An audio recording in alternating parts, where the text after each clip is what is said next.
Hello, this is David Baumblatt from Terabint Leadership. Thanks for joining. I appreciate it. If you were watching or I guess listening to the last episode, boy, that was pretty choppy. I didn't realize that when it was done, but the video was pretty bad and choppy. The audio, I think, is fine. Anyway, if you made it all the way through last episode, thanks for your support. We'll take a look at this video. Hopefully this video is coming along fine. We'll see. Anyway, what we're going to be talking about is a topic we talked about before, but it's very important. And that is what? We have to talk about the racial topic in America. It's a very sensitive topic.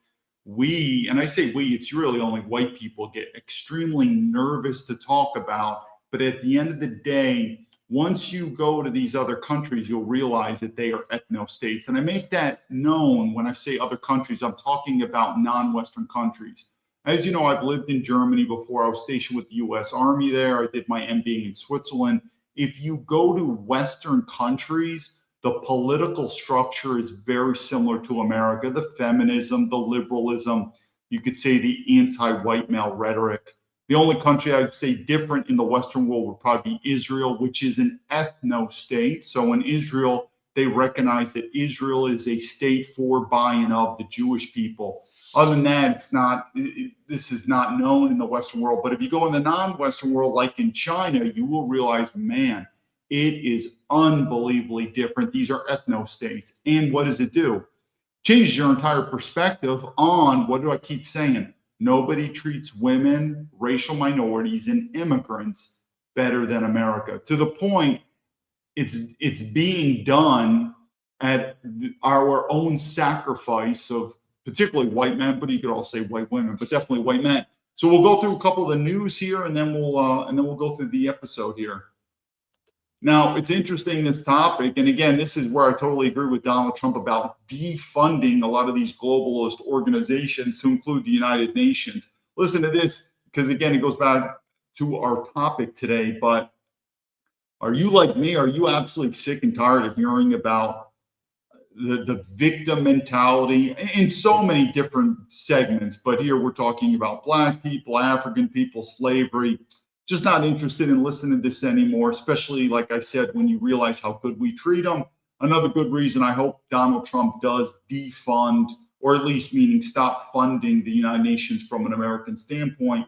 Let's listen to this. The history of slavery remains as a plague on our society. Many of the injustices we fight today are symptoms of its atrocities. I'm here today at the United Nations to speak at the commemoration of the International Day of Remembrance of Victims of Slavery and the Transatlantic Slave Trade. My DNA remembers it as captivity and brutality. My DNA remembers its 2 million ancestors who died at sea. It remembers that before the ships and chains that we were whole. When we think of reflection, it's thinking in terms of my family history and ties to colonial history. I don't even think we could watch that whole thing. Let me just, I'm going to end it right there. I'm going to go to this, but we'll go to the next one. But you can't even listen to that anymore. And I would say, generally speaking, and this is what today's episode is talking about, and there's many segments, but we're going to focus on Black people in the West. But we could do so many other topics. But and remember, I keep saying, everything to blame in the West goes to the white man. Everything. Meaning, how, for the same reason that I just said, one, defund the United Nations, we're not going to take it. And two, I basically ended her video. I don't want to listen to it anymore. It's that same thing on a political level, meaning you will either appreciate, we're going to do videos on Asia, particularly one video on a Black person in Asia. You will either appreciate the white man or just leave, go back to your own country. And like I said, once you go to these non-Western countries and you have an impolite attitude, you will be kicked out, deported, sent to jail very fast. So the point being is if you're an African living in the Western world, you need to either realize that, one, the white man has spoiled you and treated you very good, or you have free will. You can go back to Africa. It's not my fault that you look at African people as niggers. I think African people have a lot to be proud of. I think their culture is exemplary. Everything is very special. I think the African country is very beautiful. It's not my fault that you look at Africa as a shithole. I disagree. I think Africa. What's interesting is the country of Botswana. What you'll find is a lot of the military academies, we accept foreign cadets. And I could even go, I have some interesting classmates that are now heads of president in certain countries around the world. But for this one, this wasn't about West Point. This was about Marion Military Institute. If you know my resume, before I went to West Point, I went to Marion Military Institute in Alabama. One of my classmates was from Botswana. Usually the foreign cadets come from very rich families, politically connected families. These aren't the normal ones. But anyway, he's a very high-ranking person in Botswana. It's a beautiful country. So he went to America to get an education. He went to Marion Military Institute. He didn't have to serve in the U.S. military. Sometimes they send these cadets just to go through the military school to get a good education. Then he went back to Botswana. I think he did education also in England.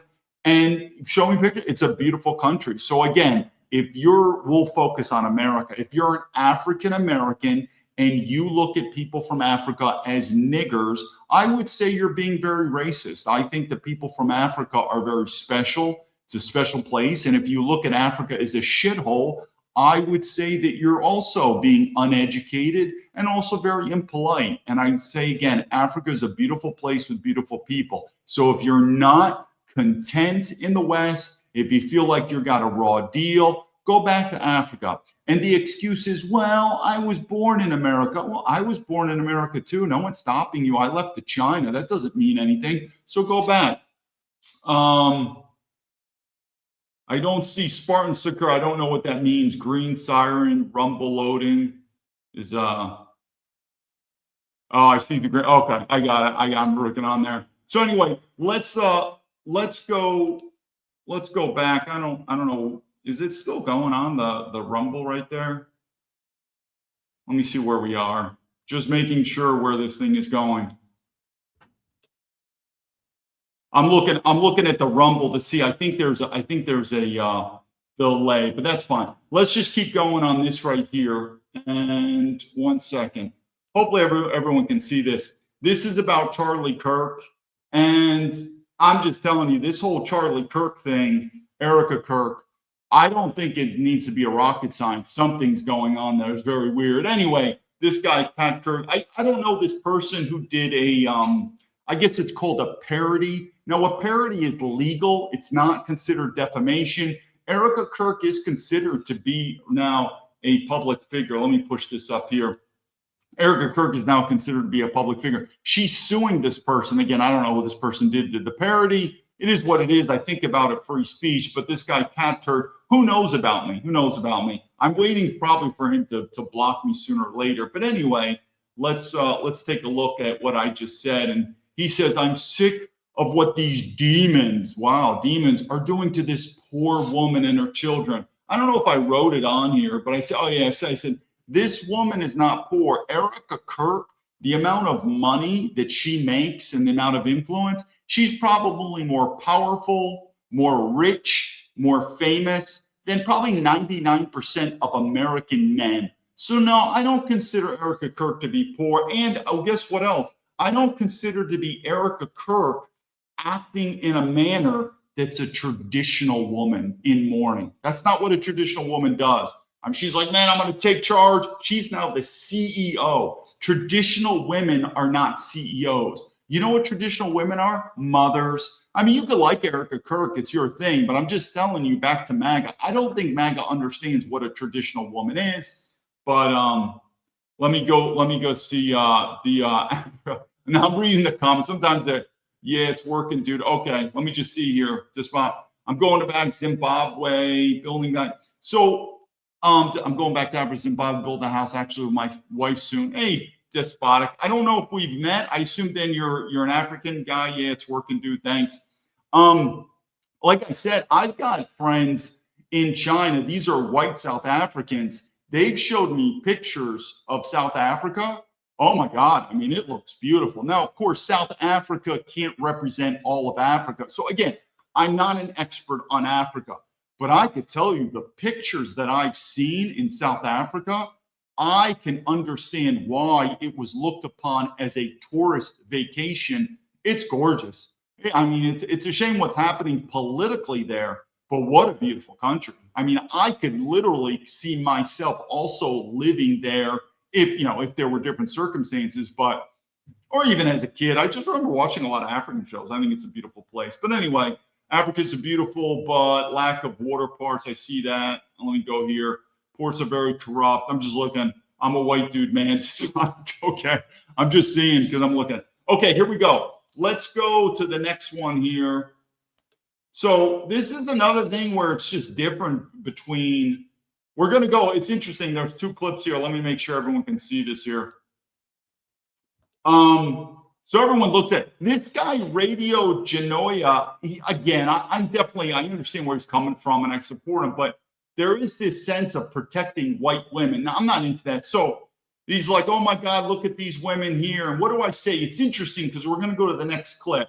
I'm like, no, if I had my choice, and let me make sure. And I said, like I said, we don't have a war with Islam, but there's a time and a place. The West is Christianity, and I don't have a problem with Islam. And I think there's a lot of things that white men can learn from Islam as it pertains to feminism. Because feminism is communism, it's evil.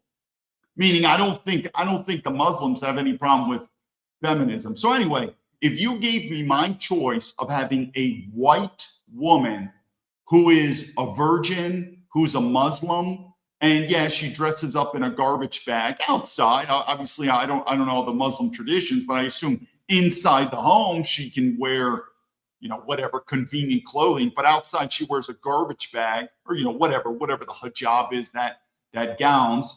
However, compared to a white woman who I guess she says she's a Christian and she's a typical stinky pussy woman with her tits hanging out and she's a whore, yeah, I'll take the Muslim woman. You think I'm wrong? Wait till this clip here. This is pretty interesting.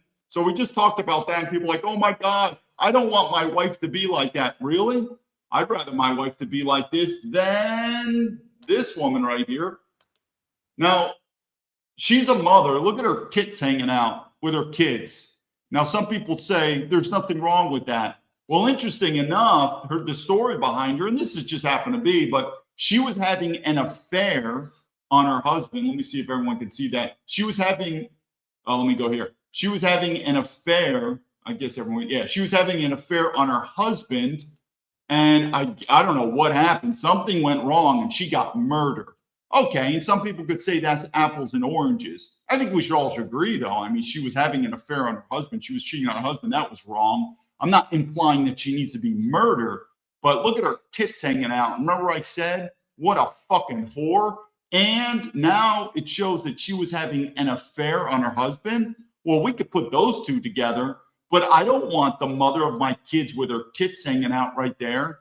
And obviously she's a whore having an affair and she got murdered, but there's no doubt about it. Now, of course, if my wife wants to wear something sexy in the bedroom or in private, I get that. But yeah, this, if my wife wore that out in public right there, as opposed to her tits hanging out with everyone else, yeah, I'll take that. I don't have a problem with that. I'm not really interested. But anyway, supposedly this woman right here had an affair and she got murdered. Well, I would say is these white women need to have more respect for themselves. Keep your tits in your dress, especially children are there. You look like a whore, not attractive. I mean, unless you want to be a prostitute, then be a prostitute. I don't have a problem with prostitutes. Just be a prostitute then.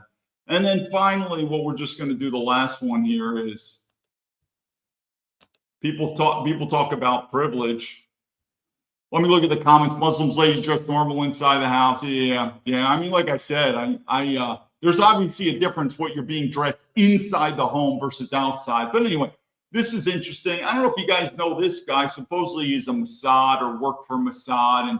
And what did I keep saying? Anyone that is on social media, so hopefully you know this stuff. But anyway, we're going to go because we're going to talk a little bit about Jewish privilege.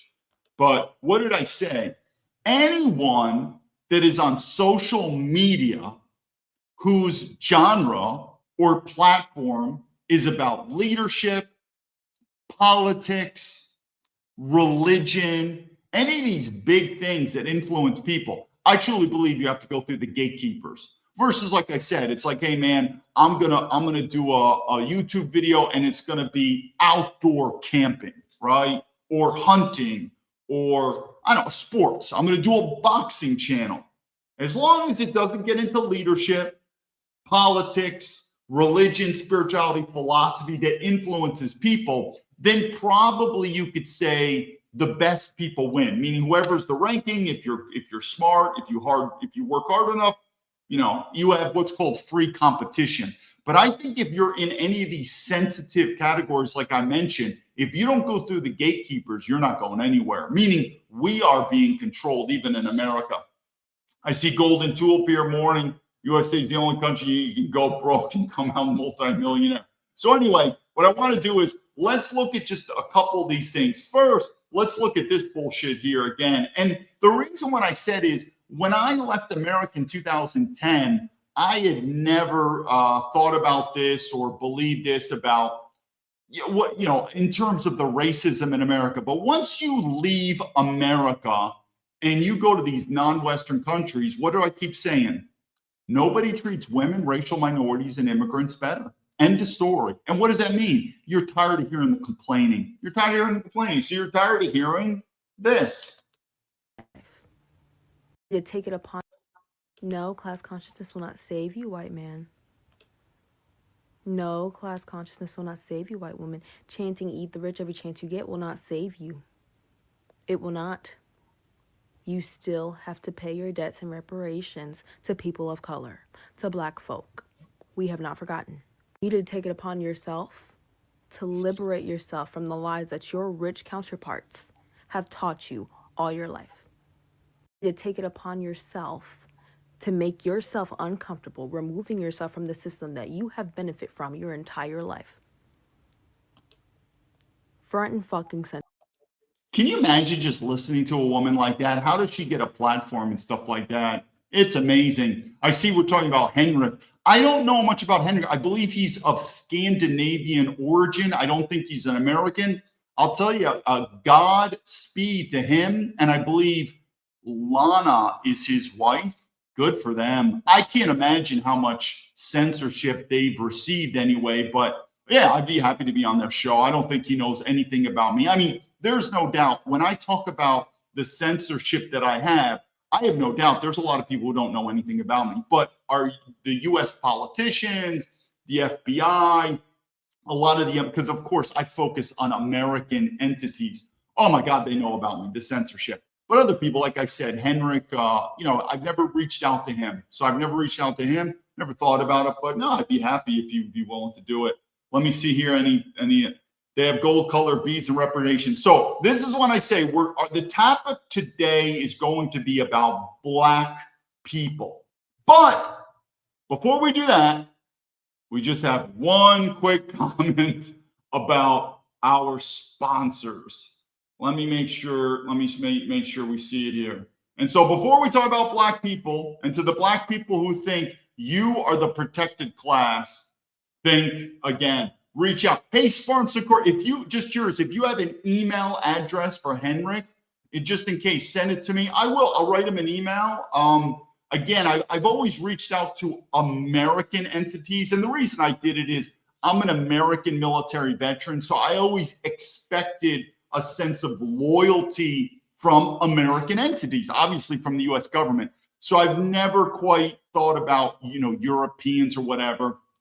Not like you could care, I'm a military veteran, I could care less, but we definitely share in the same topic about what? Faith, family, freedom. Meaning, and I've said many times, what's happening in America, same pretty much thing that's happening in Western Europe, Canada, Australia. So there's definitely an alliance. But if you've got an email sponsor, send it to me. If not, maybe I'll look them up and I'll just send an email and we could talk about at least the white race. I've definitely changed my mind living in China. But anyway, let me see if this is the clip I want to play here. Well, there you go.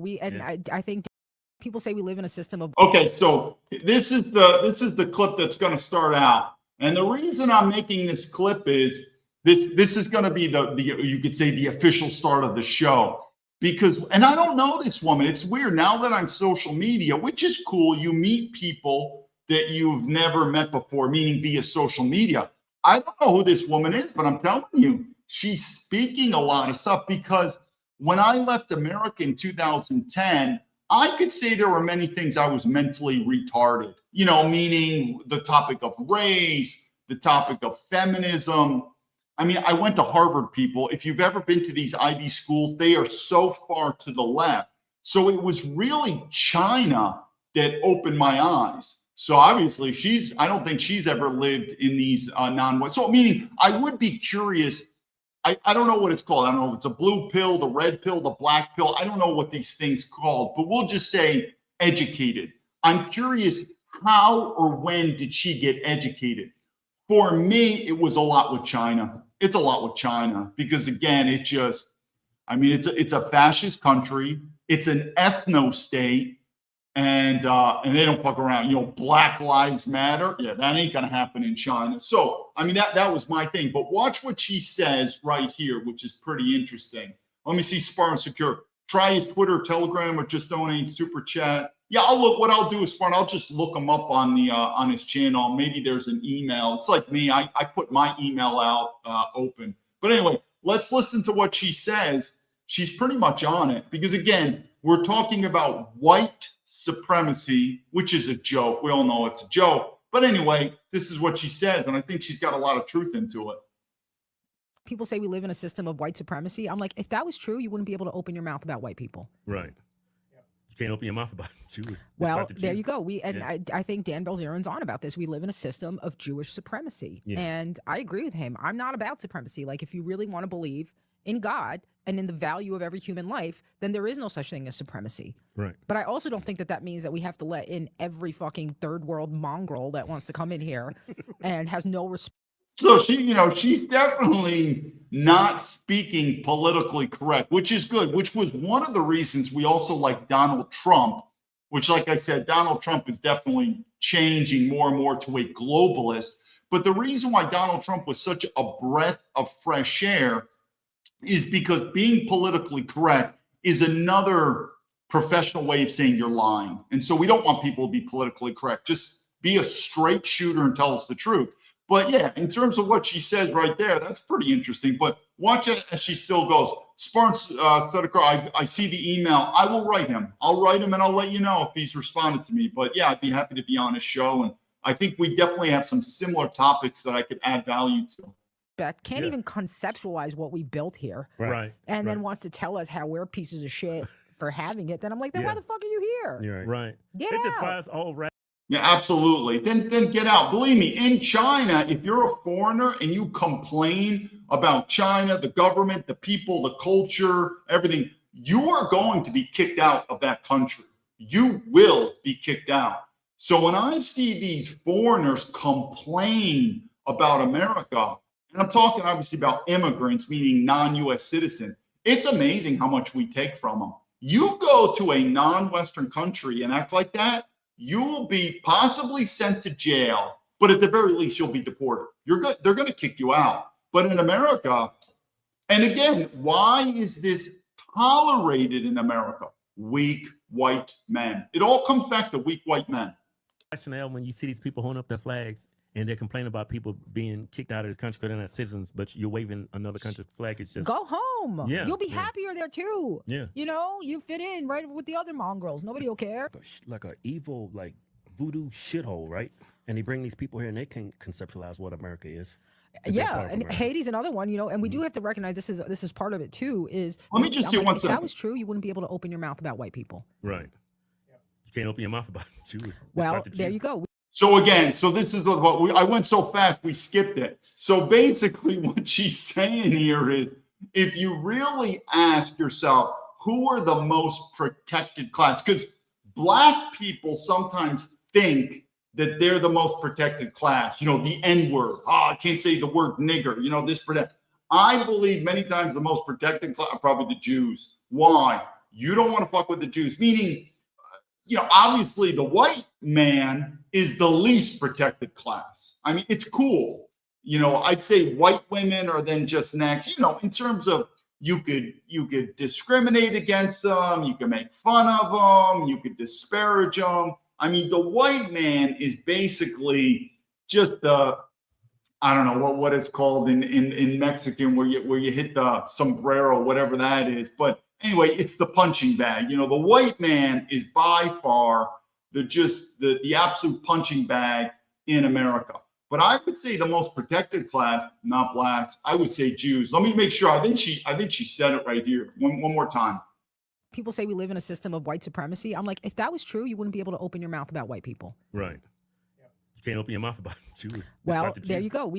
I think Dan Bilzerian's on about this. We live in a system of Jewish supremacy. Yeah. And I agree with him. I'm not about supremacy. Like, if you really want to believe in God and interesting.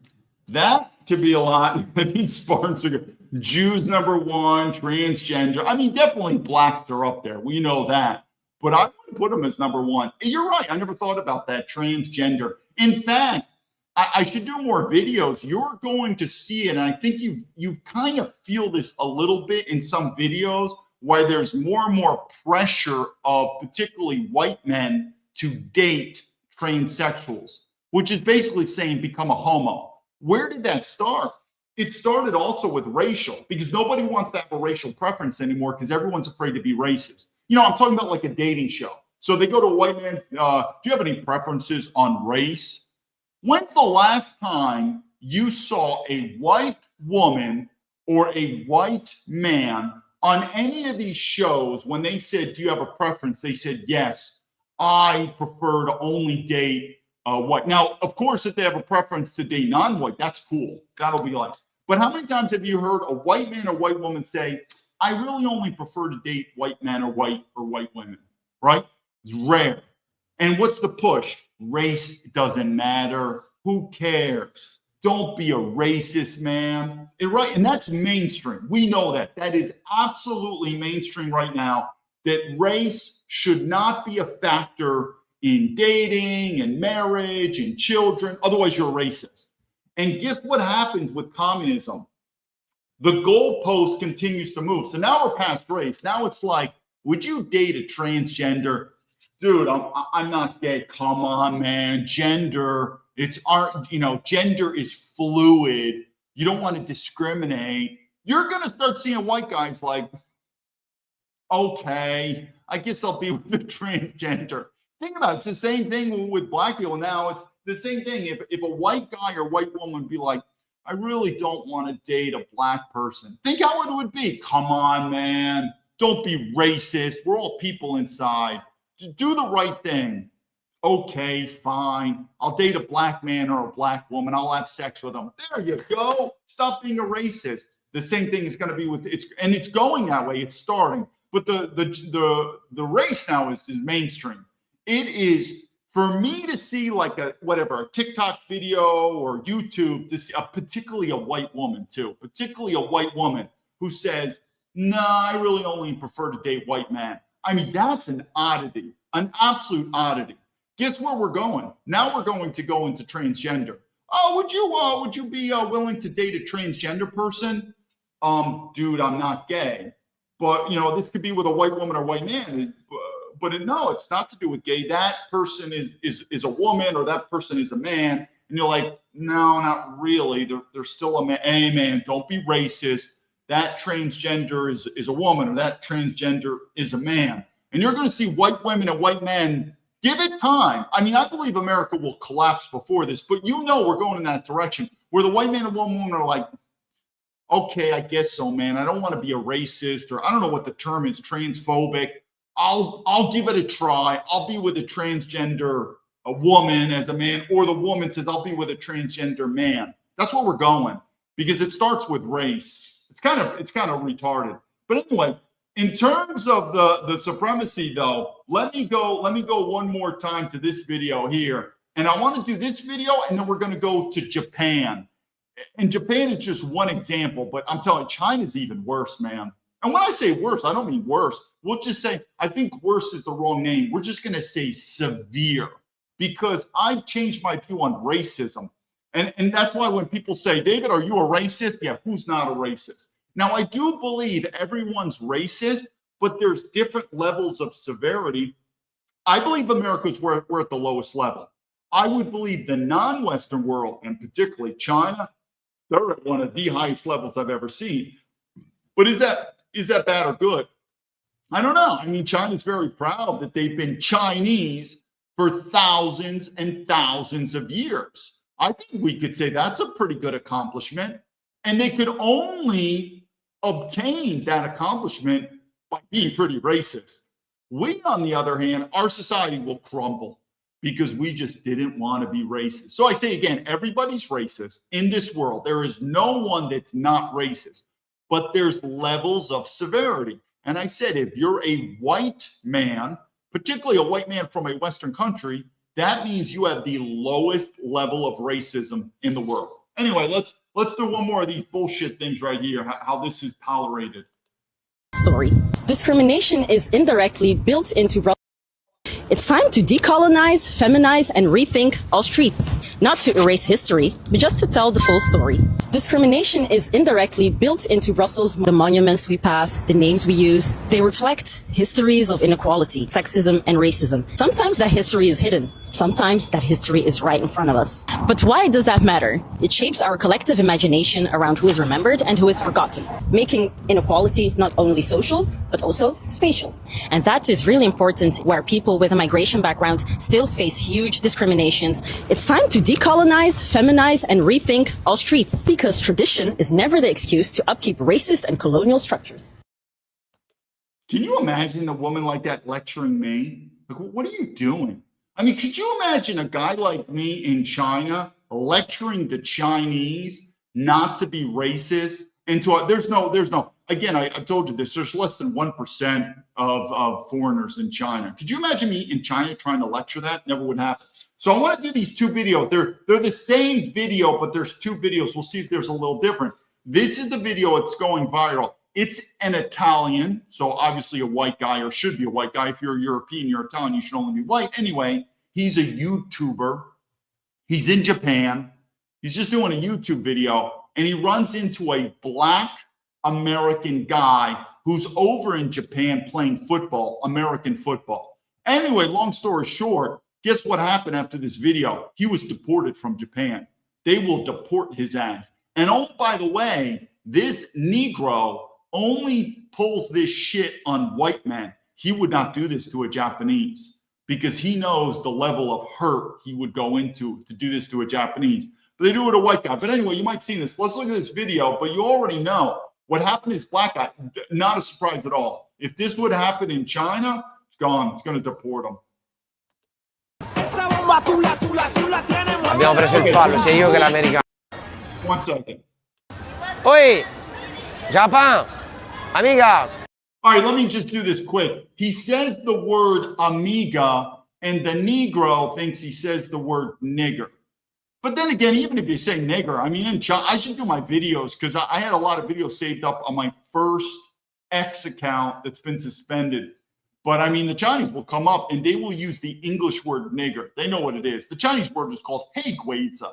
But anyway, it doesn't matter, even if he said it. But this Italian guy didn't even say the word nigger. He said amiga, and then the black guy thought it was nigger. But this stuff, if this happened in America, this would be like, oh my God, this happened in Asia. And I'm telling you, the Asian people, they don't tolerate this shit. This black guy is lucky that he targeted a white dude. If he would have targeted an Asian guy, like a Japanese guy, it would have been even worse. He would have been sent to jail. And so, because I believe the black man didn't get sent to jail. He was just deported. This was a Japanese man or a Chinese man. He would have been in jail and then deported. And he would have got his ass kicked in jail. Anyway, let's keep going. Abbiamo preso il fallo, sia io che l'americano, regolare. Palo. Questa era da 7, sì, era da 7.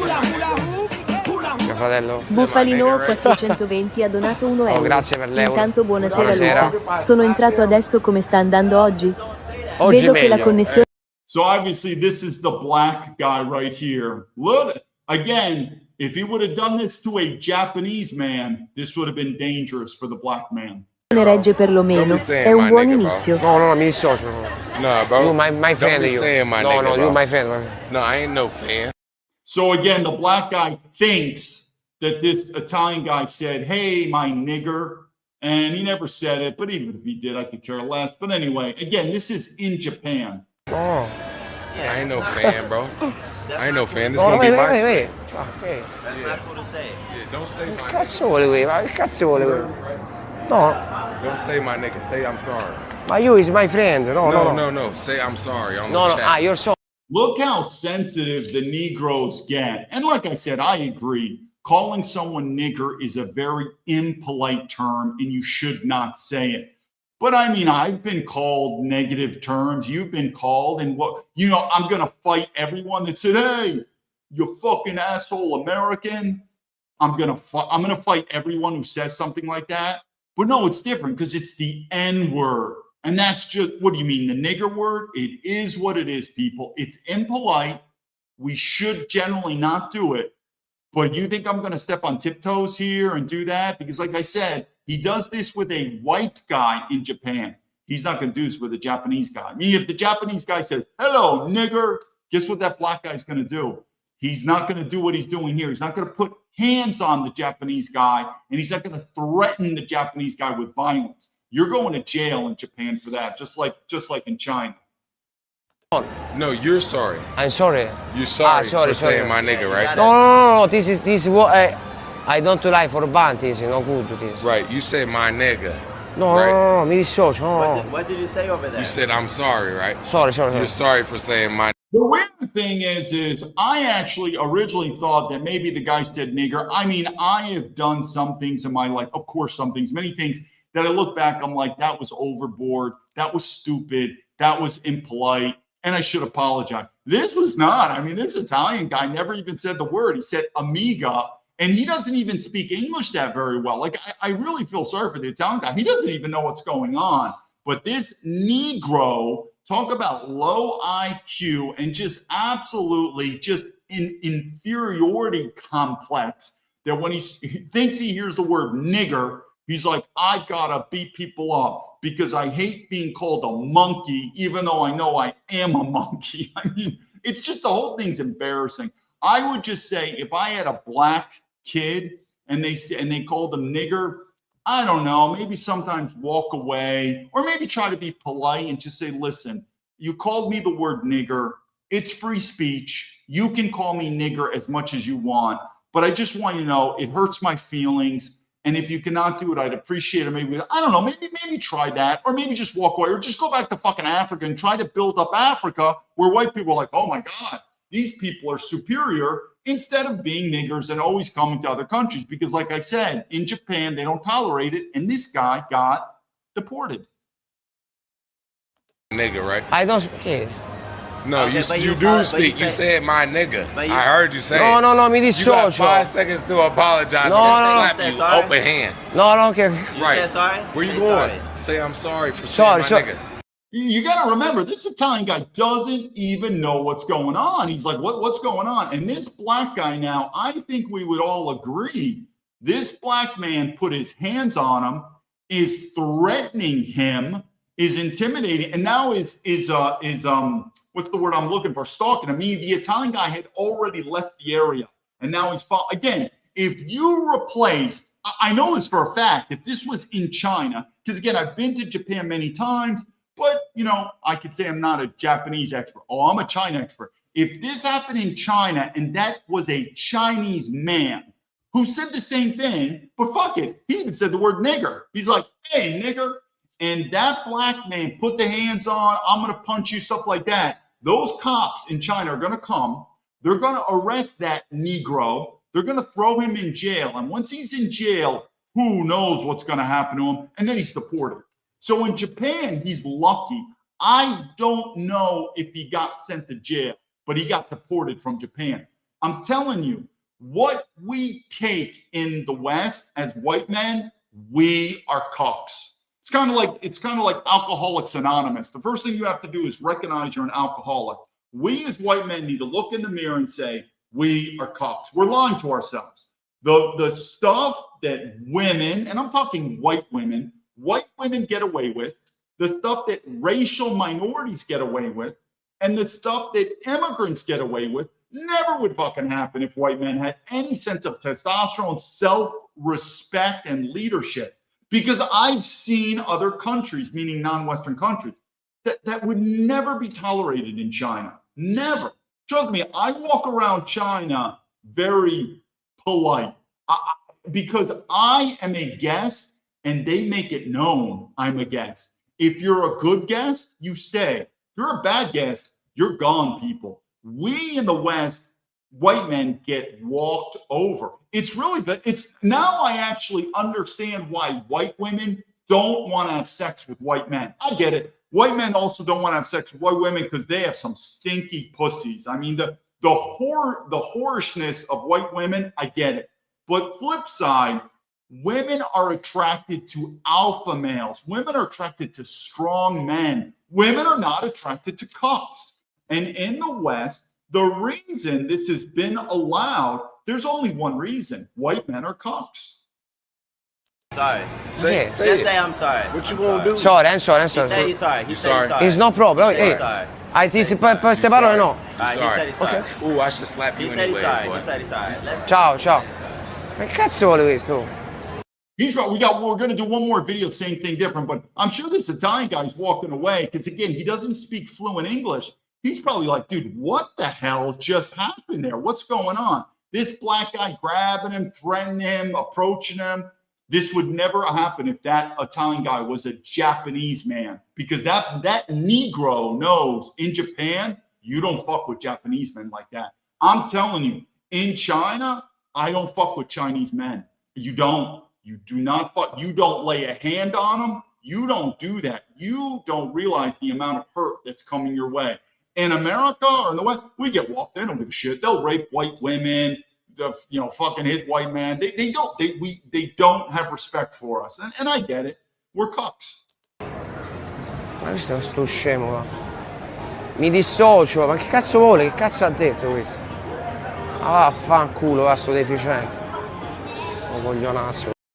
We're going to do same video. It's a different one. We'll see if different. But again, it's an amazing, and I should do the video, the follow on where the black guy got deported from Japan. I knew that was going to happen.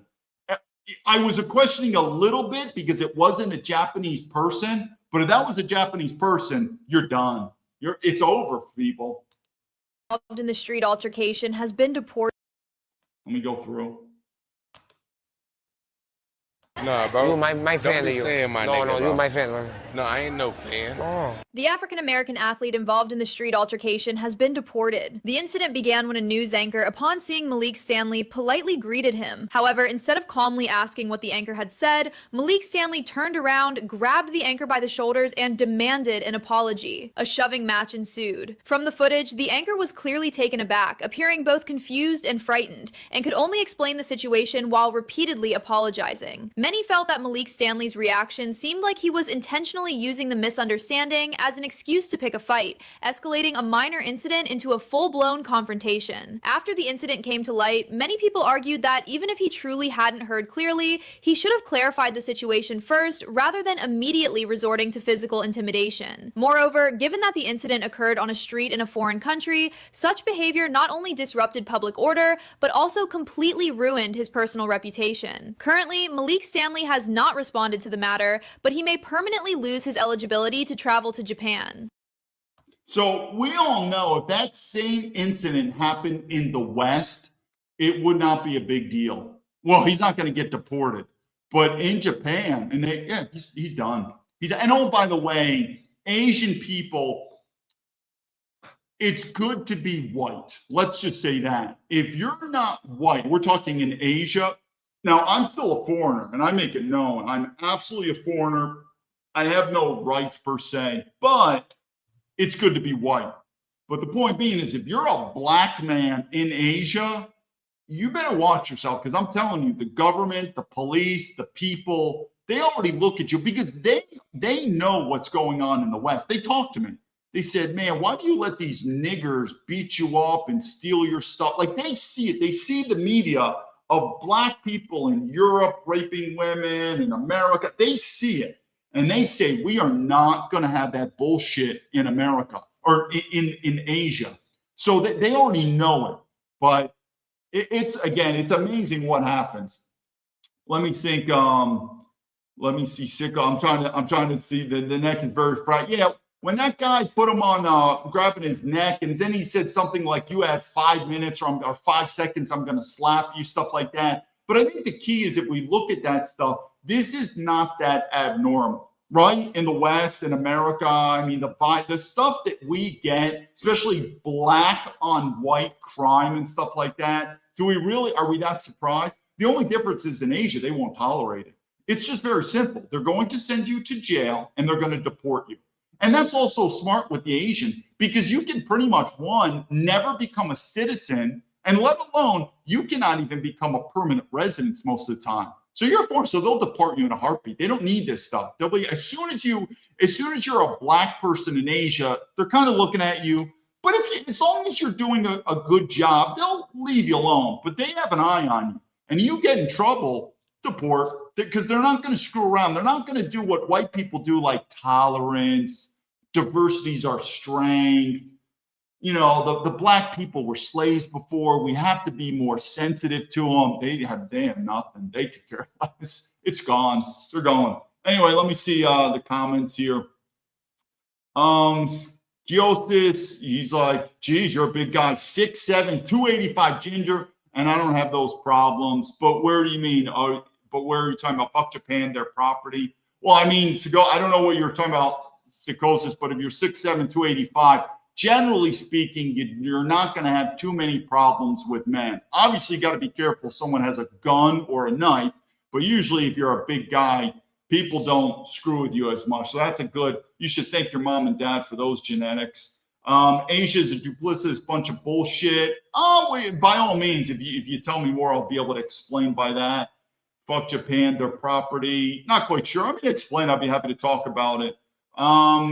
Despotic. I got much respect in Zimbabwe, one of my nicknames. Again, I don't have much experience in Africa, but like I said, I've run into a good number, I mean a lot, of white South Africans who wanted to immigrate to the West, but it's harder. It's you need more money. The visa's harder. So they chose China because it's easier, but they still prefer China over South Africa because they said two things. One, it's safer, and I could vouch for that. The physical violence in China is very low. And they also said economic opportunities, which I could also vouch for, the economic opportunities compared to South Africa. So a lot of white South Africans have left, and yeah, they're in China. Again, it's not like it's their first choice going to China, but they've said it's been overwhelmingly that they've said, as a white South African living in China versus South Africa, I mean, that's why they left, and it is there.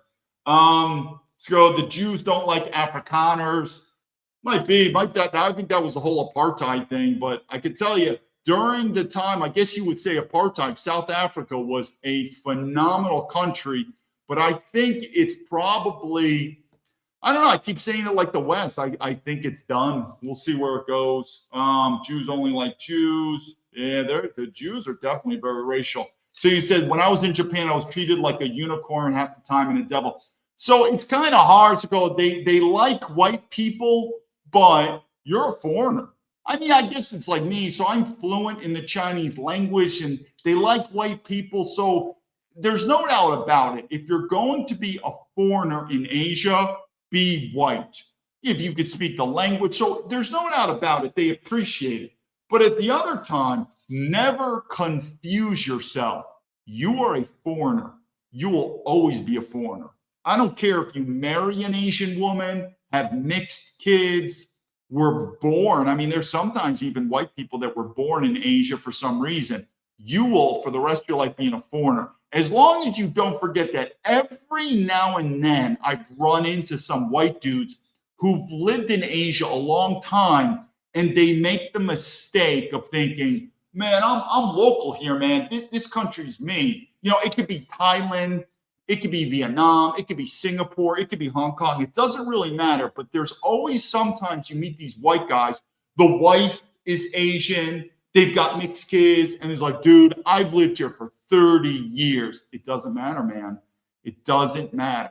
But there's no doubt they will give you a better treatment. You speak the language, you've lived, there's no doubt about it. They'll give you a better treatment. But once you cross the line and feel like this is your country, you are a local, you want to be treated like one of them, that is a dangerous path. Where in the West, we get it shoved down our throat all the time, especially Europe. Meaning, I get the point of America. America is a land of immigrants, though we came from America. Those are the people who made it. But I get it. I find it so funny that Europe, you got some gooky girls in Scotland that are supposedly Scottish citizens. They were born and raised in Scotland. They have a Scottish accent. You're not Scottish, though. You're an Asian woman with a Scottish passport. And it's the same thing where I look at Germany or Italy or France. Because the white man is so tolerant, and we should not have done this, we allowed you to become a European citizen. You're not European though. So I hear these people say, I'm German, I'm French, I'm British. No, you're not. You're a black person, an African with a British passport, a British citizenship, which you should be very thankful of the white British people that they're so tolerant. You are not British, because in order to be British, German, French, Swedish, Italian, that means you have to be European. That is a race. And if they can Mao Chong, as we'd say in Chinese, pass for European, well, then I could pass for Chinese. No one's going to accept me for Chinese. The Chinese people will not accept me for Chinese, and you white people are not going to accept me for Chinese. Why? Because it's called common sense. So, but I see that a lot. I get a little bit in America. I guess maybe Australia or Canada has immigration, but we're talking 90% plus. We were formed by Europeans. But I definitely roll my eyes when I actually think of Europe. That is the home of the white man. If you're not white, then you're not European. And that means, no, you're not German or French or British. You may have a citizenship, a passport that says that, but you're not, I'm German, I'm French, I'm British. I don't give a shit, man. Maybe you were born and raised and you're fluent in the language and you understand the culture. Like me, I could say that a lot about China. I know a lot about the culture. I wasn't born in China, but I'm fluent in the language. I ain't Chinese. They're not going to accept me as Chinese. I'm not going to accept myself as Chinese, and you're not going to accept me as Chinese. That's the fact. Why is this allowed to happen in the West? One reason, the cuck white man. It's everything. Like I said, everything, all these videos, they always go back to the white man is cucked. Now let's look at this other video. Remember what I said before. Let me go back to this video. This was the video I said before where they were talking about race and I couldn't find it. So this is back in this video. Now remember, the guy in the black t-shirt, he's a nigger. He is from Nigeria. He's come to America. Basically, he hit the lotto and he shits on white men. That's one of many definitions of what a nigger is. The other black man, I don't know. I don't know his background, so it's very rude if I call him a nigger, and I shouldn't. I just don't know his background. Maybe he's a polite guy, maybe we know. But the guy in the black shirt, he is a Negro. Let's go with this video. But the thing is, the thing that's so crazy is that anytime they talk sideways, it's always us in the peripheral. When they go DEI, it means black people. To them. But the thing is, the thing that's so crazy is that functionally, affirmative action and DEI mainly benefited white women. So we didn't even benefit disproportionately. We actually didn't. And now but we are being hurt disproportionately because when they say we're getting rid of DEI, it's interpreted by these C-suites as fire all the black people. Yeah, and then I know I don't know if the lower courts or something, but I know the Fourth Circuit ruling reshaped the organization and approach of DEI, right? I think going up against what Donald Trump was trying to do with DEI, was there a change and movement in that? I mean, to me, it almost doesn't matter what the courts say because the way that companies are interpreting it, the way Hollywood is interpreting it, you're hearing all these stories out of Hollywood, just don't greenlight black stories. Right. Just don't hire black actors. Period. My sister's an actress, June Carroll, by the way, hire her if you're making a movie. She's amazing. But I mean, it's like they're hiring fewer of us. They're giving fewer of our scripts green lights. They're giving. And you know what I keep saying about this? We are 350 million people now in America. We keep growing because thanks to immigration. We have, if you don't get this now, you'll never, we passed the Rubicon. We're never coming back together. You hear this all the time. We have to come together. Stop dividing us. They, like the people, they're dividing us. No, they're not. We were never alike. The point being is, and I'm talking racially, religion, culture, and I'm also talking with white people. There are white people. We are not aligned. So we are never going to get, and I even say it, even the 1% military, 1% people serve in the military, we're not united. So the thought of 350 million people in America coming together, it's never going to happen. So when I look at these black people and people say, well, David, what should we do with them? Should we deport them back to Africa? We're past that stage. It's basically America is going to split. It's just going to split. And for the same reason that people leave blue states, they go to red states. But I look at these black people and I'm like, you know, I really don't have any problems with you. It's sort of like you have a wife and you realize that before you had a functional marriage. You are now in a dysfunctional marriage. That's called America. Hey, Europe is not that far away too. Europe is dysfunctional. We are now in a dysfunctional marriage. We're not coming back. We have passed the Rubicon, like I said. I'm not going to fall back in love with you. You're not going to fall back in love with me. It's just we have reached what is called irreconcilable differences now. And so what do? It's time for a divorce. And that's where America, and I don't even know if America is going to split 50-50. It might fraction off into 4 different parts. You know, you got the white liberals, you got the white far right, you got black, who knows? But I would say that the answer to America, but the globalists don't want this. Donald Trump doesn't want this. Washington, D.C. doesn't want this. But I'd say the only thing that's going to happen sooner or later as this marriage, which is called the Union of America, continues to get more and more dysfunctional and more Americans, the next video that I should do is Americans leaving America, where they're just going to stop paying their taxes. That the only thing we can do is it's just time to split.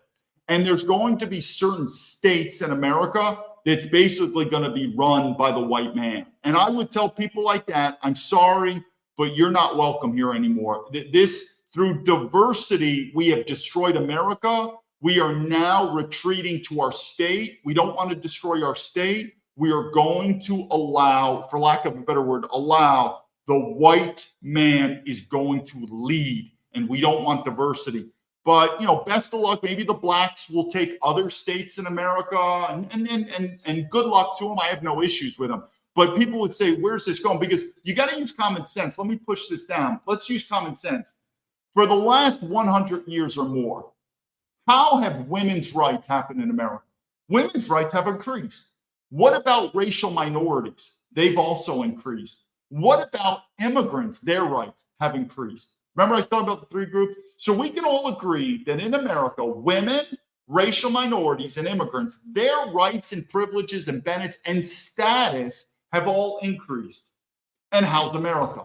How are our relations with race relations, men and women relations?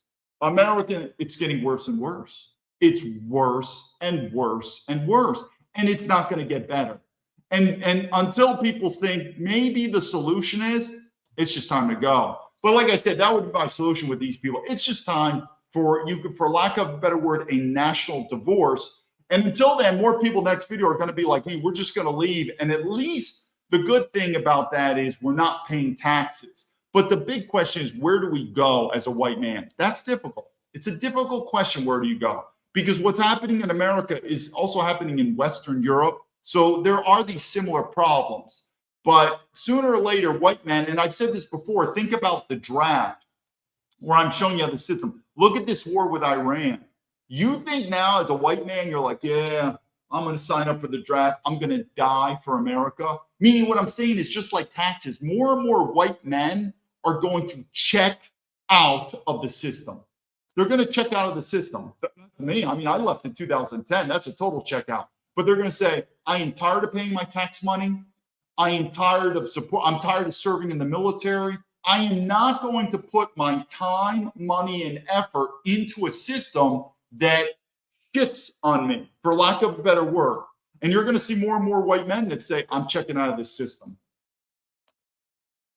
Few of our stories, making few of our Everything they stories, wanted to do. because they interpret black. And it's not even that Trump, signed a law saying you can't hire black people, but this is the way people are complying. Well, that's just, it's always been in them. They're like, just give us the go. Just give us the go. No blacks, ha ha. But they're not going to touch the NFL and the NBA. Oh no. Because I think you should fire all of them too, and then we form our own league. Right. They were like, well, don't touch the NFL. No, wait, hold on now. Don't get too We don't crazy want the score to be 1-3. Right. We got still need dunks and Don't stuff. go crazy. Jesus, who's going to catch? No, we don't want to. Yeah, you notice sports was untouched.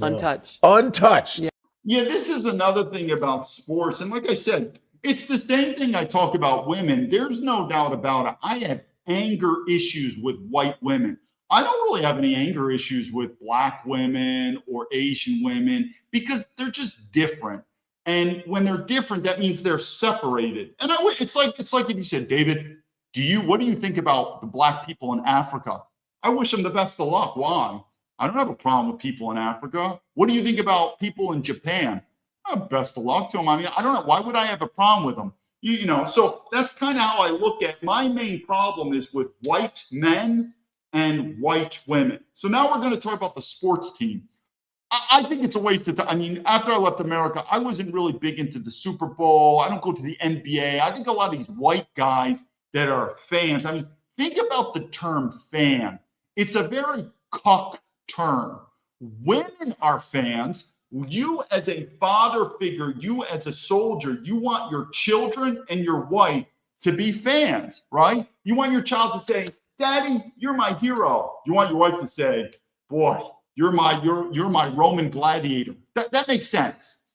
But for a man to be a fan, it needs to be something special. You could still be a fan as a man to another grown man, but I could say I'm a fan of George Washington, right? Our first president, our commander-in-chief, the founder of America. I could, absolutely. But when I see these grown white men or whatever, these young white kids, and they're wearing the jersey of the black athlete or whatever, and they go to the NFL, the NBA, and even worse is they got the white girlfriend wearing the jersey of the black athlete. So first, they spend their time, money, and effort. They spend their money to buy this bullshit ticket, jersey, their time, and their effort to go there, and they're cheering for a team like, yeah, man, I want the New York Giants to win. Like, I give a shit because they're all corporations. It's all corporate bullshit. And there's the girlfriend who's wearing the jersey that you bought of the black athlete. I don't blame black people. They're smart. It makes sense if you're a black athlete. They're like, dude, why are you wasting your time playing basketball or football? I don't know. I'm making millions of dollars doing it. Okay, that makes sense. But the white guy in the stand, what are you doing here? I'm a fan of LeBron James. You're a faggot. You're a faggot. If that was my father, I couldn't even imagine that was my father wearing the jersey, along with my mom, the jersey of Michael Jordan. Like, now I'm not saying, watch this. I'm a boxer. And I have watched, and I don't go to these sporting events, but for instance, Mike Tyson. I've watched Mike Tyson box. And I can say, regardless of race, the skill level, it's impressive. There's no doubt about it. Would I say I'm a fan of Mike Tyson? I don't know. It's hard. Maybe you're putting me on the spot. I've always said that one of the best boxers I've seen is Tommy Morrison. Horrible story what happened to him with HIV. And there is a part of him being a white guy. But I would look at him. I should do a video of this, but I'll tell you, Tommy Morrison, obviously, my background. I'm a boxer. But Tommy Morrison was a gunslinger. That guy would go and hit. Horrible ending, though, in many ways. But I get the part about white men. We definitely can cheer for that pure competency level. But I'm not necessarily a fan.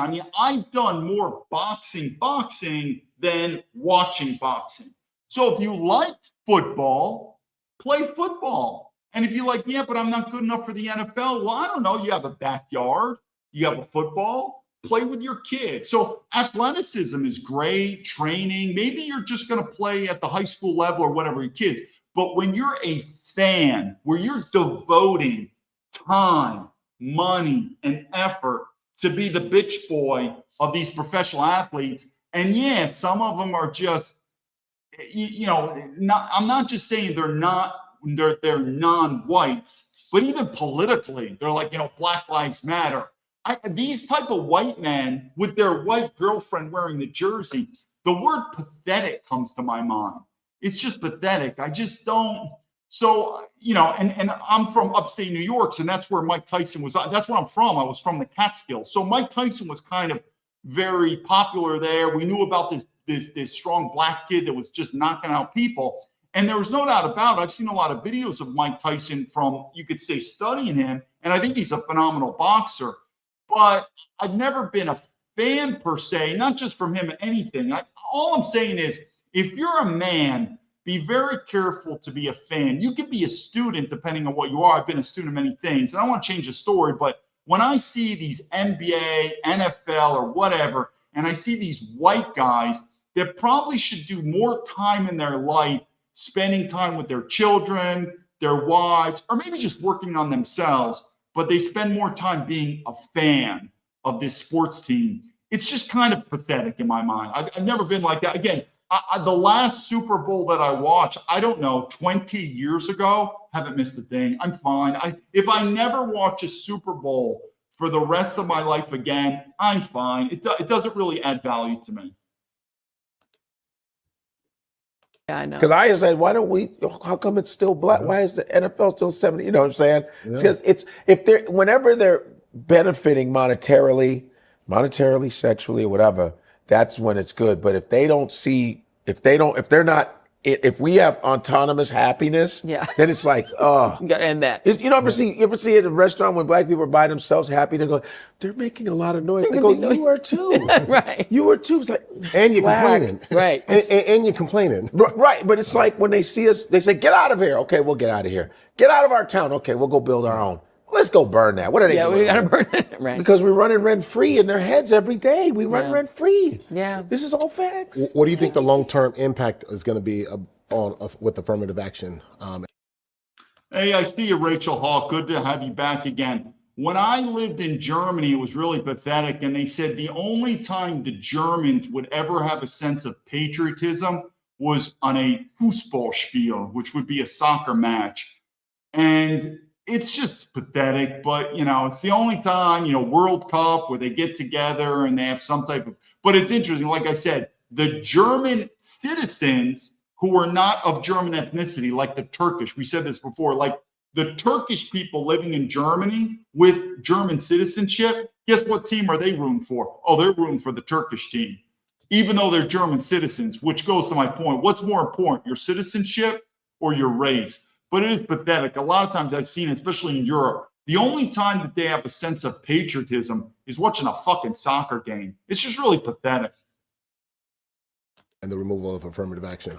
I mean, so I'll give you Harvard, for instance. Okay. The class the last affirmative action class at Harvard before the ruling went through had about 14% black, and when I went, it was 6% black. So it improved to get close to parity in our population. But it was 27% Asian. Asian Americans, Asian people are. Yeah, I would be very careful. This is what my time at Harvard. When I was at Harvard, I spent a lot of time with the Jews. There is a big Jewish community at Harvard.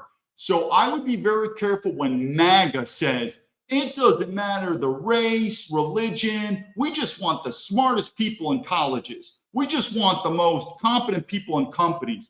I disagree with that. I just disagree, because it's the same thing with ethno-states. Your race comes first. Because if you look, for instance, in colleges and say, we don't care anything about race, whoever's the smartest gets in, well, they're going to be filled with Jews and Asian.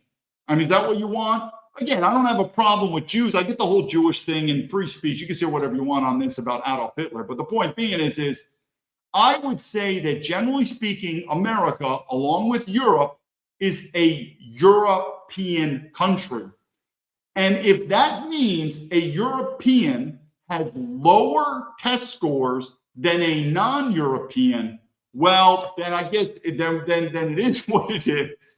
But if you're like, but I'm from Africa, I'm from Asia, I'm from India, and I have higher test scores than the white guy, And you MAGA people said the best gets in. Well, I'm not MAGA. I've always said that. I'm a nationalist, but I'm not MAGA. So then I would rather take dumber white people to go in there. But you hear a lot of these MAGA dumb fucks are like, man, whoever's the best is the best. They compare it to sports teams, which is why I don't go to sports games anymore. I would rather go out to a football or soccer or basketball, and I would rather spend my time, money, and effort supporting a team that is racially, politically, religion, whatever, that represents who I am. And they lose versus a team that, I don't know what these fuck. I mean, look at like the French soccer team. None of these people are French. They're all from Africa. I would rather than support the losing team than support the winning team that I don't even have any resemblance with. So I say that again, but I could tell you at Harvard, be very careful. These stupid MAGA people like, man, let's just get rid of affirmative action and the best person wins. It doesn't matter whatever race. No, I don't agree with that. That school's going to be flooded with Indians, Chinese, Jews, and it is what it is. But this is the difference between an ethno-state, which is, again, that's Israel and the non-Western world, and white people, where we just continue to fail to recognize that race is important. And I would rather, even if I was in a company and hiring a company, I would rather get a less qualified white guy. I'm not saying across the board everything. I've always said I think a little diversity is a strength. I've always said it's about 1 to 5%. There's studies on this. I think a little diversity is okay. But generally speaking, I would rather have a less qualified person that's a better fit, cultural fit. That's why I don't want to work in a fucking company that all of a sudden I just jokingly say the word nigger and now I get lawsuits. I would feel more comfortable being around people that I feel like are family. That's how the company is. And I'd say, all right, versus a firm where extremely highly qualified people, but is it a cultural fit? And that's what I've said many times. I totally disagree with these MAGA fucks, these dumb Republicans. Like, it's time to get rid of race. The best man wins, the most qualified man wins, right? And because they always compare that with sports teams. Look at the sports teams. It doesn't matter what race you are. The best basketball player, the best football player, and that's it. Well, and that's why I don't go to sports.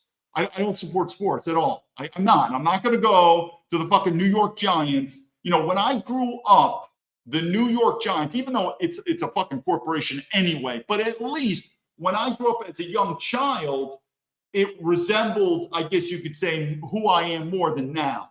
But if these professional sports teams, and they don't stand for who we are, they don't look like who we are, they're not who we are, well, I'm not going to spend my money, time, and effort going to them. Not interested at all. And it's the same thing will happen with colleges and companies. If you're like the stupid MAGA, it doesn't matter who you are. The most qualified person wins. Well, then I hope you like living in a world full of Asians and Indians and Jews, because that's going to be your future. 5% of the country, but they were 27% of that incoming class. After affirmative action, those numbers are roughly the same. Same, right. The numbers of white men have gone down. Yeah. And so it hasn't worked out. And so now you're seeing the Stephen Millers of the world look at these elite universities and not see the number of white men increasing. And now they want those universities investigated. But what they're leaving out of the story is that for a generation, people like Stephen Miller, people like the late Charlie Kirk, have been telling white men, don't go to college. They've been telling them it's a waste of money. It's an indoctrination factory to Well, I mean, I always like to say what I am an expert in and what I'm not. 4% of the American public has 1 master's degree. I have 4 master's degrees. So I could speak from experience of academia. And I've said this many times, academia is overrated. So I think Charlie Kirk, and again, I think a lot of what Charlie Kirk was saying is on it, but there's stuff I just disagree. But I think if I remember, Charlie Kirk was telling young white boys, don't go to college, get a skill or a trade. I totally agree. So let's not confuse 2 terms. One term is called academia, The other term is called education. And we've all heard that term about, I went to school I got educated in the school of hard knocks, like real life. So I think education is underrated. I think academia, 4 master's degrees, overrated.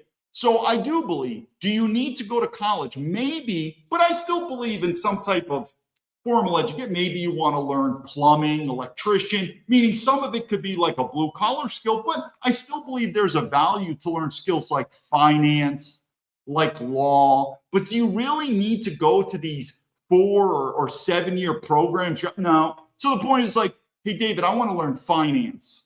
Okay, well, you got to do your 4-year bachelor's degree, then you got to do a master's degree for 2 years. Fuck it, probably 1 year. They should be able to do it like a specialized program where you focus on finance for 1 year, or like computer programming. So I'm not saying even the white collar skills are overrated. STEM, the math and technology and engineering. But this sort of academia where you're in there for 4 years, then you're doing a graduate degree, then you're doing a PhD, I think it can be more focused. And I think about 50% of what people are studying in colleges, it's a waste of time. It's a waste of time. So my theory is very simple. I think education is underrated. You know who gave me a pretty good education? It's China. I've learned a lot in China, meaning you could say real world. But I believe academia, along with the price tag of going to these schools, I would say overrated. I think that's what Charlie Kirk was talking about. And if it is, then we are in agreement. I think a lot of young white men are wasting their lives going to college. And you're probably better suited to ask yourself, what skill set do I want to learn? And that may still mean that you need to go in some formalized study session. I want to learn economics, and you're going to learn. I still believe there's a value in these social sciences, even something like law. But do I feel like sometimes you have to go to like bachelor's degree, then you do 3 years of law school and you do this? Maybe better like apprenticeship programs. Like if you really want to be a lawyer, even though I think there's too many fucking lawyers, the system's run by lawyers, is destroying our system. But if you want to be maybe be apprenticeship, you join a law firm at 18 years old and you just sort of do an apprenticeship. But I do think most white men are wasting their lives doing the normal college program. You're wasting your time, money, and effort. Turn you into a liberal, to make you woke. And so white men are self-selecting out of college. And so now when you open up the opportunity to go to Harvard, the people who are prepared to go to Harvard, who are busting their ass in high school trying to get good grades, are immigrant kids who they're chasing away. The international student body is plummeting. And that's what keeps these schools open, because the international. Yeah, and that's another thing I realized too at Harvard. These universities, they're not places of education anymore. They're businesses. These are global corporations, and they love international students for a couple reasons. One, international students pay full price. When you're an American citizen, there's still sometimes in-state tuition, there's reduced fees, but if you're a foreign student, you pay top fees, and there's no loans. They don't give you student loans. You're not American, so you pay. So to many of these top universities that attract the Chinese, the Indians, it is a cash cow. Is it a national security threat? I've said that many times. Absolutely. These Chinese and Indians, they're coming there. It will turn into a national security threat. So why isn't anything done? Or a corporation, to include the universities. They love these students. It's a cash cow. Students like our parents, the government paid their bill. Yeah. They weren't paying for it. My father got his education because the government of the Congo paid for it, then Zaire. Yeah. And so when you take the kids coming from China, that full payment from the Chinese government is gone. And the American kids who need student loans, who in many cases aren't even prepared for college, you're now whittling it down and you're expecting white men to carry the burden. I mean, if I was a white guy, I'd be kind of offended. You want me to be all the pilots. You want me to be all the people in the Defense Department. You want me to do all the jobs. I got to be every job. I got to go to all the Harvards. I got to do all these things. And I've been told for a generation, don't even go to college at all. So a lot of these guys are not even prepared. And So they're not even but qualified. there's a lot that qualified. A lot of them are mediocre anyway. So they weren't prepared. And so They're it's not like prepared. they expected that this would mean that Harvard would now be like 80% white men. It isn't. The majority of college students in America are women. More white women go to college than white men. And so now when they're looking at it, they're That's also something that changed my mind in China. I realized America, it's not a patriarchy, it's a matriarchy. And I said many times, if we live in a system where women can vote, I'm not against women voting. What I am, it's leadership 101. I know we get to college, is this. It's the problem with white men. We have to hold women to standards. If you're a woman and you believe women deserve the right to vote like men, that means you want to share power with men. That's what equality is about. It's about power. That means you're a feminist. I don't have a problem with feminist on paper, but if you're a feminist, that means everything you will pull the same weight as men. But we know the truth, women don't. Women want the benefits of feminism, equality, but then they also want to be treated like traditional women. And the only reason they're allowed to get away with this, it's like a spoiled daughter. It's because the father is a weak cock. And I tell women, it's time for men to put you on the spot. I don't care, because trust me, if we do go full bore feminism, women, I mean, we don't have full, but we have what's called fake feminism in America. It's called fake feminism. So when women want equality, when it's in their favor, and then they want traditional when it's in their favor. And it's a fucking ping pong. I've said many times, it's like women with sexual harassment. You could take the same women and two different men. One man will just say he's a stud, and the other man is not very attractive. They say the same thing. They look at the woman and say, hey, sweetheart, hey, cupcake, you look pretty fine in those jeans right there. I'd like to get a piece of you. And the attractive man, the woman will be like, oh my God, you're overboard, you're so hot, whatever. And the creepy man, sexual harassment. We know that. It's a ping pong. We don't know the standards. So the point is women have to decide, because men need to hold you to the standard. It's part of West Point leadership. You hold your soldiers to the standard. If you want to be traditional, I'll do it. If you want to be feminist, we'll do it. The truth is, if we hold women to the standard of feminism, totally, 100% down the line, it will be women, not men, who say, we're done, we don't want this. For example, transsexuals in women's sports. I believe there should be one sport, men, women, transsexuals, all together. That's called feminism. But women don't want that. They want it, like I said, they want the good part of feminism, but they want to be true. And cuck white men constantly says, okay, we need to, it's meaning you can't get your cake and eat it. You can't say women need to be powerful. Women need to be protected. Women are powerful. No, we have to protect women. No, women, we need to empower women. We protect, no. Traditional societies, women are protected, and we will protect you, but you have to give up your right to vote. You can't vote in society, but we will protect you. You will be a protected class. Men, we're fucked. We've always been fucked. We're dog meat. It is what it is. Women, you'll be, but you have to give up your right to vote. Or I don't give a shit. You want the right to vote? Then it's like we're fucking cucks. Okay, it's like we're dealing with blacks and gooks and niggers. Okay, you want to vote, fine, but that means you want to share power with men. That means I don't look at you anymore like a woman. I look at you as a human being. That's what feminism, right? There's no more gender. We're human beings. It's the same thing when we go to the bathroom. There's no more male and female latrine or bathroom. It's just a human being. Same thing with sports. Same thing with the military draft. You're going to get drafted like men, and you're going to go to the front lines. Who do you think is going to raise their hands first to say, I want out? Men or women? Women will. Women will. Who has allowed these women, like a spoiled daughter, to get their cake and eat it? It's not the women's fault. It's the cuck men. So when Donald Trump says, we need to protect women. Oh, no, Donald, you fucking 5-time draft dodger. We live in a feminist society. Why? Because women can vote. If women can vote, we live in a feminist society. Women are not protected. If you are a man and you marry your wife and your wife says, we share power, and when my husband makes a decision, he's got to consult with me and we do together, then you just married a feminist and you're going to get a divorce. You know what a wife says? Who makes decisions in your marriage? The man. He's the boss.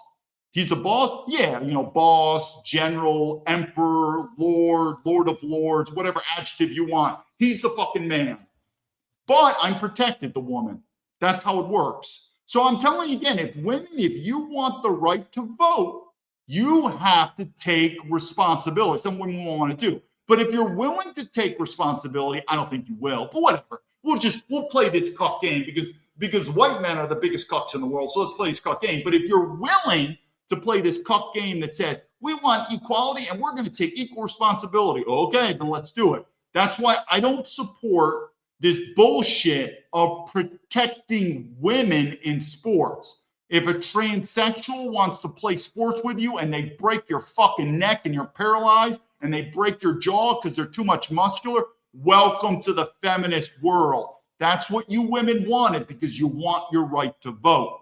But if you give up your right to vote, everything changes then. Everything changes. You are absolutely a protected class. But I'm not going to be one of these cuck guys. Okay, women want equality. No, they got to be protected. No, they don't want equality. No, they got to be protected. Same thing with sexual harassment. If you give up your right to vote, you will not have any sexual harassment. You're not going to walk around like fucking whores, though, and do your stuff. But you will be protected. The problem with women is this. Here's Leadership 101. We'll get back to the video. Remember these two things, if I remember to men. Women, in general, don't know what the fuck they want. They don't know what they want. And then literally, if you interview women, what do you want in a man? What do you want in a society? What do you want in a company? They're not good at leadership. So women genetically don't really know what they want. Men do. If you understand leadership, you should know exactly what you want. That's why Donald Trump, he's going to fuck this war up. You think we know what we're doing in Iran? Fuck no. Why? Because we have little dick white men running. But if we had General Patton running America, he would either say, one, we are not getting in this war, or two, we know exactly what it is. If you're a man, you should know exactly what you want. So rule number one, women don't know what the fuck they want in life. They don't. Never ask women what they find attractive to men, because what women say they find attractive and who they fuck are usually not the same. So rule number one, women don't know what the fuck they want. They don't know what they don't know what they want to do when they grow up for work. They don't know what they want to do for love. They don't know what they want for men. They talk a lot. They don't know. And then rule number two is if you're a man and you listen to a woman for advice, you're a cuck. That's like a father saying, son, I know you're 10 years old, but I need some advice. And now you're getting an argument with he's a child. You don't fucking do that. You're the man, you're the father. He's a 10-year-old kid. You take charge. That's how it works with men and women. The man is the leader. He takes charge. He doesn't listen to what a woman says. Why? Because 9 times out of 10, women don't even know what the fuck they want to do. And that's why I'm making the argument. I'm fine. If you're a woman and you want the right to vote, take the fucking right to vote. I'm a white guy. I've got the littlest dick in the fucking world. That's why we're white men. We have the smallest dicks in the world. We'll do anything. We with black people, we are the biggest cucks in the world. If you want to vote, fine. But you want equality. All we're saying is hold the fucking line. It's not your fault, too. Believe me, this talk is not about women. White women, you have done zero wrong. It is all about white men. That's the point. So this thing about voting, you either vote, but you take responsibility, which you never will. You never will. We know that. Well, then we're going to fucking traditional. But that's the thing. So if you see these dumb MAGA people like, we've got to protect women, no more transsexuals in sports, and don't give a shit, because you want to know why? Women were never meant to be elite athletes. They suck. They suck at athletes. I mean, you could take, I'm 50 years old right now. I bet you I could step in the ring. I don't even know who the heavyweight boxing champion women is. I don't even know if there is such a thing as women boxing. Not like I follow it. I bet you I could step in the ring now and either knock her out or at least hold my own, still at 50 years old, of whoever the woman is. What am I trying to say? You women suck at athletics anyway. You're never going to be that good anyway. So quit and be something you are going to be good at. What is that called? Motherhood. Become a mother. That's your superpower, is to be a mother. Your superpower is not athletic. You suck. I mean, right? Any of you guys played high school sports? Did you play college sports? Did you see the women's team? They suck. We all know that. They suck. So I don't give a shit. Put transsexuals, and they're like, but if we put transsexuals in women's sports, then women are just going to quit the sport because they can't. Then quit. It's the best advice to you. And probably say, maybe soccer, whatever, basketball, volleyball, maybe that wasn't your destiny. Maybe God didn't put you on this earth. And maybe you're like, well, if I can't play sports, what can I do? I don't know. Maybe be a mother. Maybe that's it. Become a mother. But like I said, I have no issues with white. Well, actually, I do. I do have a lot of anger for white women, but it always comes back to cuck white men. It's always the same thing. It always comes back. Let's keep going and talking with these Negroes. Not getting the white man bonanza they expected, and the Stephen Millers of the world are mad about it. And he needs to go that little. The Hague. That's one place he should be. The Hague. He thinks he's so dope. And I think, and there's a lot of, did you notice the first person to get a PhD is W.B. Du Bois, right? Du Bois, yeah. But at Harvard. If you notice when you were in Harvard, there was just legacy people where they were like dumb people. Absolutely. It's like, you dumb as hell. Some of the dumbest people I met in the world were people at Harvard who were legacies. The smartest people I met, Ketanji Brown Jackson, I went to college with her. She was a year behind me. Smartest person I ever met. Her roommates, geniuses. Genius, all four of them. Because they had to work 10 times as hard. Just to get in. Get in. Whereas the legacy kids, they didn't go to class. They were high. They were smoking weed because they didn't have to even get good grades. It didn't matter. They grade on a curve at Harvard, so they weren't going to fail. I got E's. When I'm talking about failing, I got an E. They didn't give you an F because they made it on a curve, and they try to keep you in. They put you on academic probation, et cetera. These guys go from academic probation to a ritzy job on Wall Street, even if they passed no classes. These people didn't work. They didn't try. They didn't have to do anything but play lacrosse on the weekends and chill and get high. We're producing a group of people who are coming out of Harvard who are no more educated than had they not gone at all, because they didn't have to even read a book while they were there, because they're legacies. It's all smoke and they and don't mirrors. deserve to be there. At The grades all. were in high school. At all. And yet they had the name. I mean, I went to college with a woman whose name was on one of the buildings. Of course she got in. So what we're seeing right now is the same thing, this sort of victimhood. This thing's almost over, and then we're going to have two short clips to kind of rebuke this whole white supremacy, even though by now, I mean, sooner or later, you don't have to live in China to realize this. Sooner or later, white people in Europe, in America, are going to realize this whole thing is bullshit. And what do I mean by that? White men spoil women, racial minorities, and immigrants. I had to go to China because, like I said, I left America in 2010. I was a different person. If you would have asked me these topics of racism and the patriarchy, again, I just come out of Harvard. I think I would have been a little bit like, yeah, we got a racist problem in America. We need to work on it, meaning white men. And yeah, I really was. But I think in the near future, you don't have to go overseas. I think you're going to start seeing these problems in America. You're going to say, David, I don't need to go to kooky China. I don't need to go to fucking Africa. I see this here. This country, because you got to remember, I'm older. So the older generations, just like the baby boomers, they grew up in a country that was mostly white, that was more patriarchal, that was more Christian.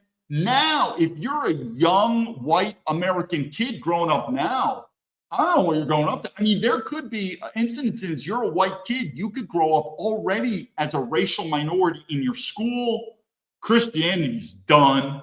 And you're also seeing how powerful women are. So that's also different, meaning the younger children in America, we're talking white kids, are growing up now in a very different world than older generations are. They're growing up in a world that's less white, that's less Christian, that's less freedom, that's less male-oriented power.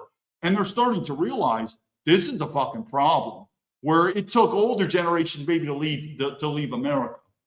name is on a building. Oh, right. Because her family, she's a legacy. Her family's a legacy. So it's like that person, is that person smarter than Ketanji? No. But that person gets to get it and no one questions their presence. No one says, is that okay? But they say that this affirmative action genius kid from Ohio somewhere that busted their ass in high school doesn't belong there simply because they're black. That's America. Yeah, and you've had this interesting thing talking about the United States and just kind of the things that are going on now. You've talked about dictators from other countries getting killed after they tried to stop trading with U.S. currency. Explain that and what happens diplomatically with the U.S. and other countries who might try to do things differently than the way the U.S. expects them to. Right, and again, it's talking context, right? Saddam Hussein was evil, but when he was our guy that we were using as a prop to fight Iran, he was our guy. We were paying for him. We were propping him up and keeping him in power, despite how cruel he was to his own people. We didn't care. He used our chemical weapons to bomb. So we're going to end it here. We're going to do it. But what I'm saying is, what they are saying at the end is true. And what am I saying by this? We're going to end it because I'm going to do the last two videos. And it's like, what do you mean, David? What do you mean true? At the end of the day, if you destroy the white man, you'll destroy the West. And I've said this many times. The number one enemy aren't black people. Are you really kidding me? I mean, do you really think black people are the number one enemy? Do you even really think feminism is the enemy? I would say what she's talking about. I said it before and I wrote in the book, this entity called the globalist government and the globalist corporations who support this communist ideology of feminism, of multiculturalism, of this anti-white rhetoric. But the power, you got to go with who has the money, who has the influence. Oh, it's the government and it's these corporations. So, and I've said that, and then I've even said that too with far left.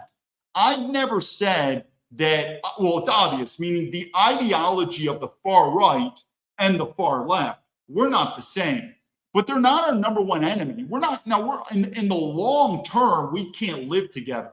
But I would say is, this is where the dumb MAGA people are like, you know what's destroying this country? Those liberals. And then the dumb liberals like, you know what's destroying this country? Those Nazis. Most Nazis in America and most liberals in America, they don't have money and power.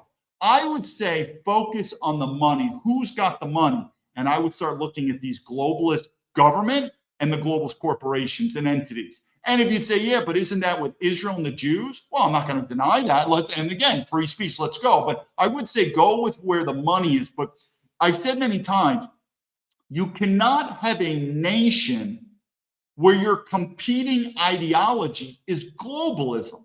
Now, the reason that I've always said Donald Trump is the best president in my entire lifetime, though he's dropping, is I found him to be the most nationalist president that I've ever seen.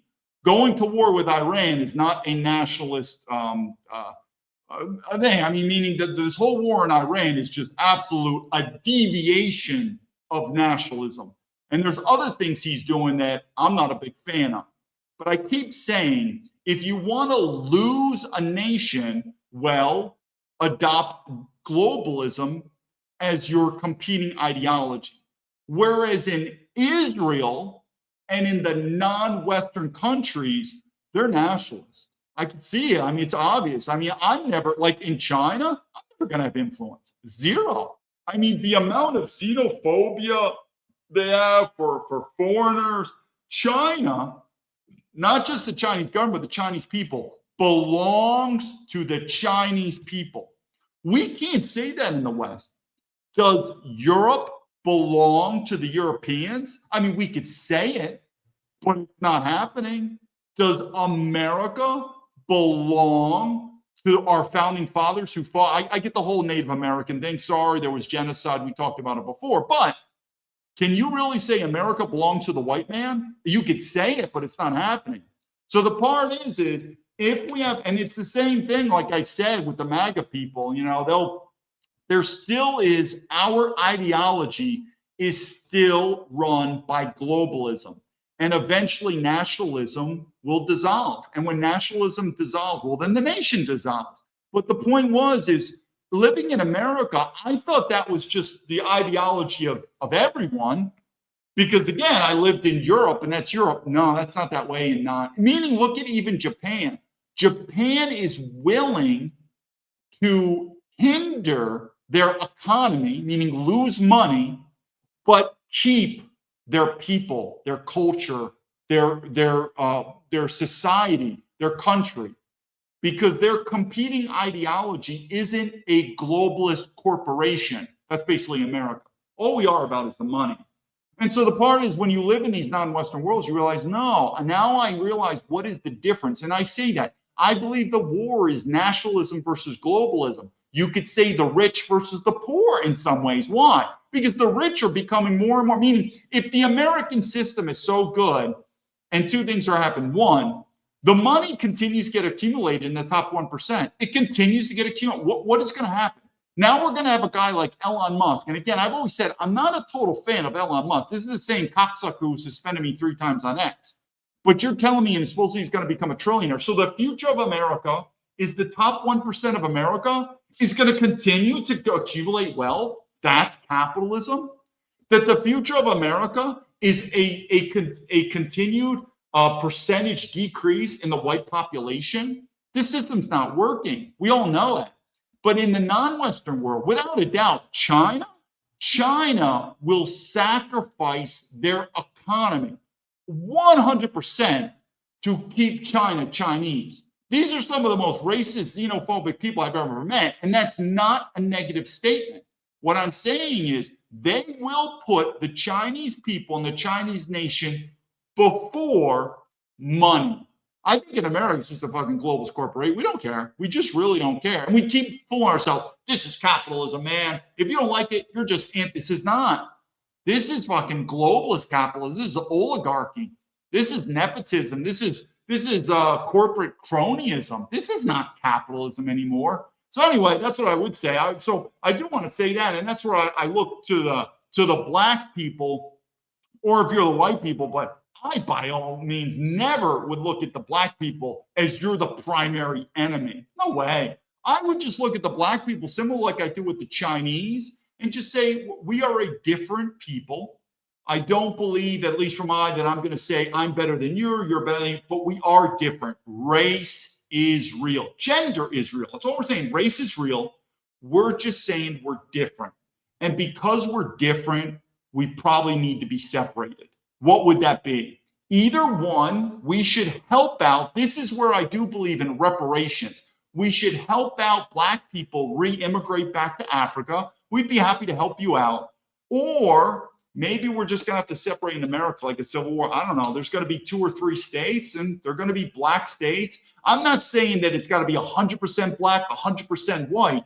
But when it comes to racial diversities, anything more than 5%, you're getting into problems. So that's what I'm just saying. But black people, they're not the number one enemy, but we're just not the same. I believe in race. So I would support reparations, meaning helping you out to relocate back to your homeland. I mean, aren't you proud of Africa?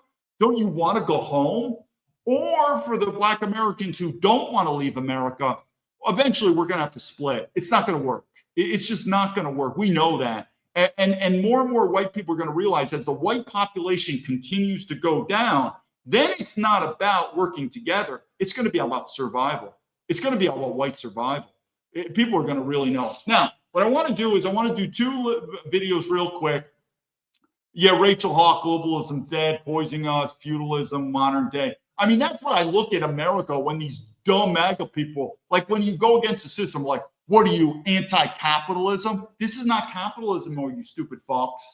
This is not. I work for Amazon. You know what Amazon wants to do? Destroy all the small business entrepreneurs, which are that, and fucking make it one big corporation where there's no competition. That's not capitalism. Because in order to have capitalism, you have to have 2 things. One, you have to have fair competition. But 2, you have to have patriotism toward nationalism. So America comes first. Now we have a company, like I said, even if they said, listen, it's time to be patriotic. It's time to buy American. What the fuck's American? What is American anymore? What, the Apple iPhone? I work for Apple in fucking China. I don't even know what American is anymore. so we could go on to it, but we don't have capitalism anymore. We don't have a capitalist system. Now, back to the blacks. As sad as it's going to sound, I've learned this in China. When I hear the word white supremacy, I don't think of white people. I think of non-white people who, I'm sorry, it's not my problem, it's yours. You look upon white people as supreme. I've said many times, what are Asian women's 3 wishes? White man, white passport, white kids. It's their dream. And so in general, like, an African, their dream is to immigrate to America. Their dream is to learn English. Their dream is to go to Harvard. You, non-whites, look upon whites as supreme. I mean, don't you think I'm wrong? How many times does a white kid in America thinking, my dream is to immigrate to Africa. I really want to learn an African language. I really want to go to an African university. Never heard of it? I don't know, less than 1%. How many times have you heard, look at the people coming to America, legally or illegally, same thing with Europe. A lot of people, non-whites, Asian, Indian, African, South American, and they are willing to risk their lives, illegal immigration, to get to the West. And then as soon as they get there, they're like, I want myself a white man. I want myself a white woman. I want myself a white passport. I want to get white kids. I want to learn a white language. It's called English, a European language. I want to go to white university. That's white supremacy. You believe white people are supreme. I think you're very racist. I think you should reevaluate yourselves. And I think Africa is great. Asia is great. South America is great. You think it's a shithole. That's not my problem. I think you should reconsider. I think you should stop being a white supremacist and think to yourself, you know something? I agree with you, David. I actually think Egypt, assuming you're an Egyptian, Egypt is a great country. The Egyptian universities are great. Egyptian women are beautiful. There you go. Now you're learning leadership 101. Stop being a white supremacist and chasing blonde hair, blue-eyed women. Respect your Egyptian mother. We're using Egypt as an example. So I say again, who are the white supremacists in the world? They're not white people. I think I'm wrong. Two quick clips. Right. I'm not going to give you 1 second here. Now, I don't want to be rude, but I've said before, beauty is in the eye of the beholders. If you ask the beholders in the world, who are the most beautiful looking men and women, it's unanimous. White men and white women. I didn't force it. And then, in the eyes of the beholder, who are the least attractive men and women? Black women and Asian men. It's not me saying it. That's in the eyes of the beholder. But in this video here, this same Negro from Nigeria, I'm not a fan of him. He's a nigger, remember. He immigrated from Nigeria to America, which means he's a white supremacist and he got a lotto ticket. He hit the lotto to come to America. And he thinks it's a good idea to shit on white men. Go back to Nigeria, my Negro. But, same guy. Now, there's some black women in this video. And I agree, it's very rude what I'm going to say. And I don't enjoy saying this, but this is the topic. I also view these women not very attractive. Is it a one-off or is it in general? Well, in general, I've said again, black women are just not that high on the ranking of attractiveness. The same thing like Asian men.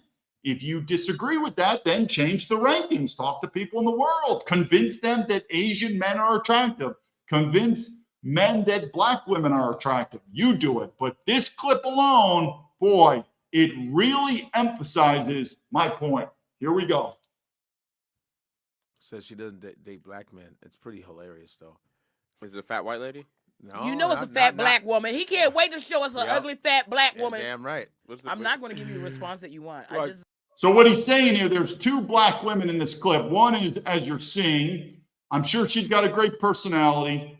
I'm just personally not physically attracted to her. But there's another black woman in this clip, and this black woman says she's only attracted to white men. Like I said, if you go around the world and you ask all women in the world who is the most attractive men, guess what? White men.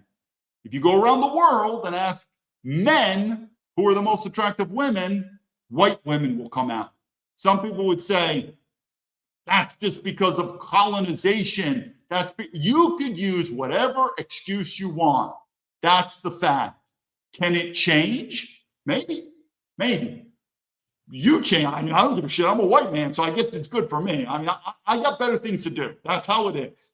If you are jealous, meaning black people, Asian people, if you're jealous, then you work on your own people and change it.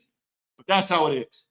Personally, have I seen the same thing? Well, this clip has 2 black women in it. One of the black women says she's only attracted to white men, and you be the judge. It is true though. I have met attractive-looking black women, but what we're trying to do is on average, just like I'm saying, there are attractive-looking Asian men, but what are on average? So on average, the white man and the white woman are at the highest level.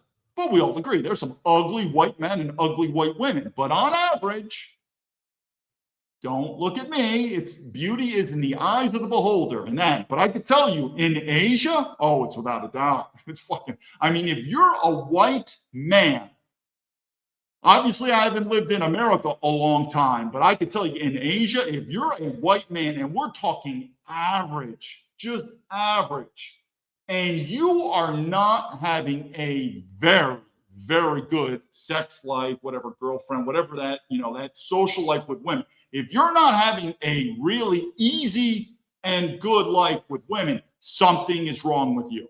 Because I could tell you something, Asian women love white men.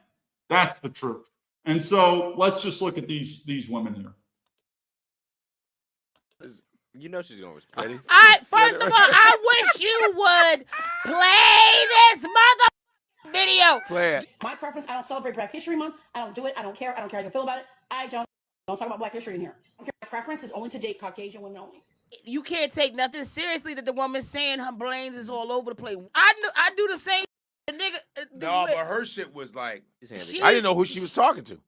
She didn't either. Her hair looked like the nigga from Hey Arnold. You know Gerald? who you don't see in that video? Her home care attendant. The attendant said, "Listen, I'm gonna give you every day. You get an hour worth of internet time." So that was video number 1. And a lot of black men always like to tell me, they're like, you're just jealous because white women like us, and I'm like, we'll get to video number 2, but I don't think black men realize how much black women want white men. It is true. And like I said, I never went to Asia for the women.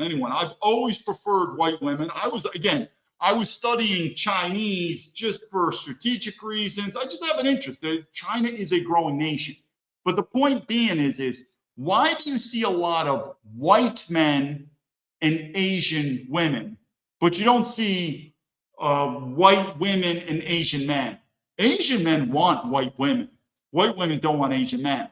So you do see more white women and black men, but you don't see many black women and white men.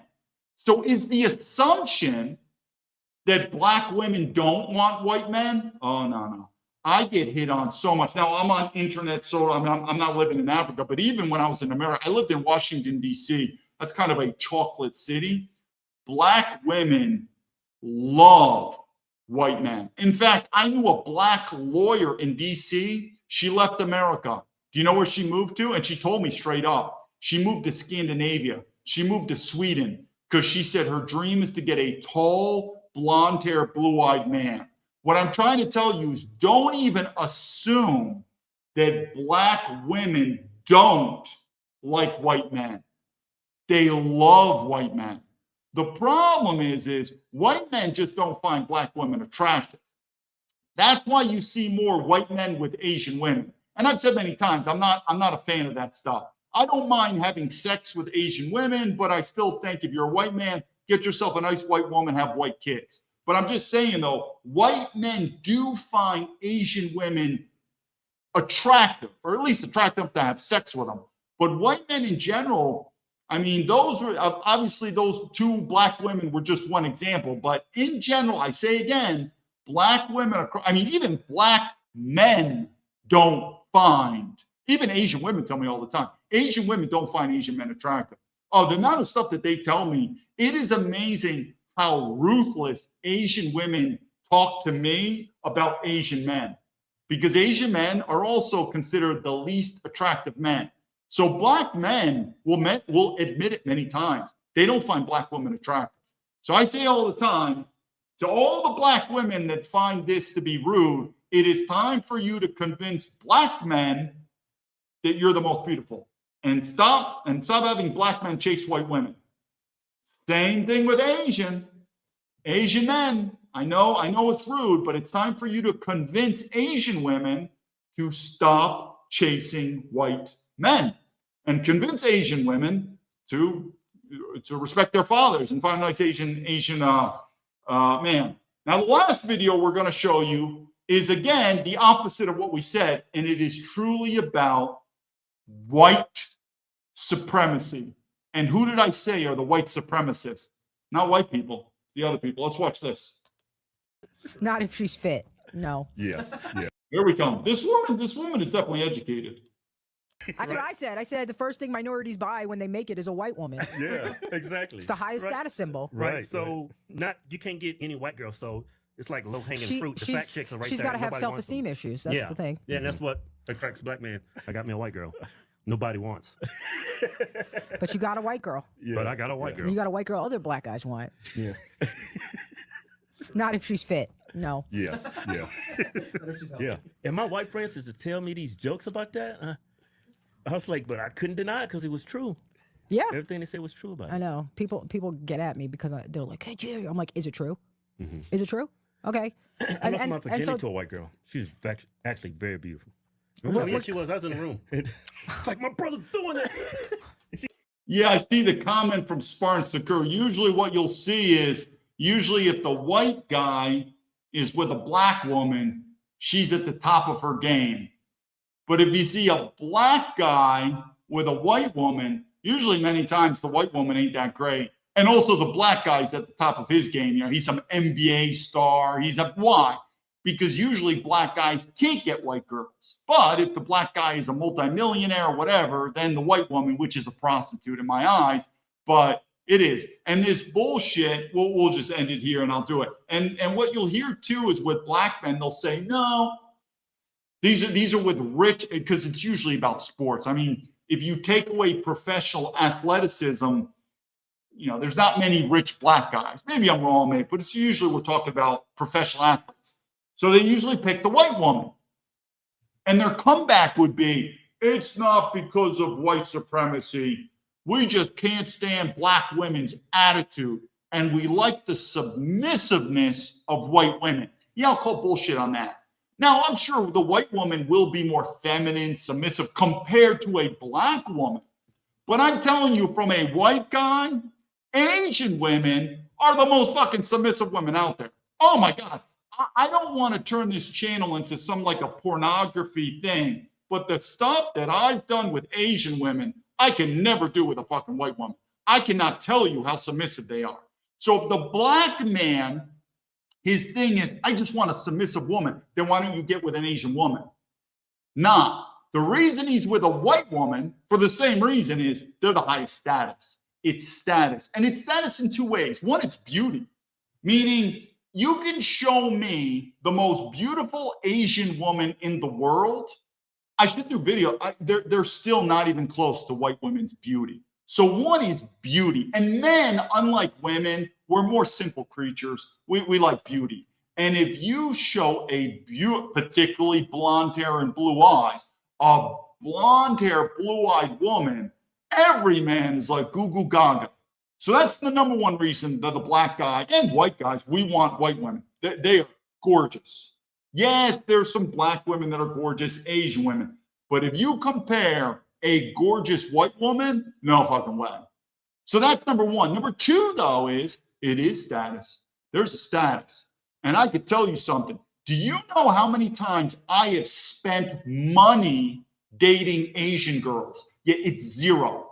How many times, if anyone pays on the date, who pays? The Asian woman. Now, if I'm with a lot of Asian girls, they might not have that much money. Well, then she's not paying for me, I'm not paying for her, but my big white cock is going to be her payment. But some Asian women, believe it or not, they got money. I mean, these women they're paying for me everything. Why? Because two reasons. Well, one is my status is higher than hers. Why? Because I'm a white guy and she's an Asian woman. And if anyone disagrees with me, they say, then date a fucking Asian man. And they don't. But you'll learn that. It's the same thing I'm saying with a black man. We're talking like an NBA star. He goes with that white woman first and foremost because he finds a white woman's features the most attractive. For the same reason non-white women find white men's features the same attractiveness. That's number one. Number two, though, it's not this bullshit that they're more submissive. Now, it is true. Maybe a white woman is more submissive than a black woman. That could be. Ain't fucking more submissive than an Asian woman. So if submissiveness is their number one thing, why not get an Asian woman? Because he's like, a beautiful white woman is more beautiful than an Asian woman and a fucking higher status. It might be different for you if you're a white guy raised in the West and you don't realize and you're like, I don't really see a status different. You know, a white guy, an Asian girl, aren't we all the same? Maybe be, but once you're an Asian, it ain't the same. So when I am with an Asian girl, I give her what's called face. I give her status. She takes my status down and I bring her status up. If she disagrees with me, once in a blue moon, she's like, I don't fucking care that you're white or not, then date an Asian man. It doesn't happen. So I go back again to these NBA stars who are like, we're dating white women, has nothing to do with status, has nothing to do with looks. We are just tired of black women being so aggressive and we want a submissive one. Then why aren't you with an Asian woman? Because anyone who's dated white women, I've only really dated two types of women in my life, white women and Asian women. And I'm telling you, Asian women are much more submissive than white women. The problem is white women are better looking than Asian girls. I mean, we're not talking about the ugly, but, you know, I'm saying like a hot-looking white girl, a hot-looking Asian girl, not even close. Not even close. And two, the white woman's status is higher than the Asian girl. Don't believe me? You'll see. That is why the rich NBA black man chooses the white woman.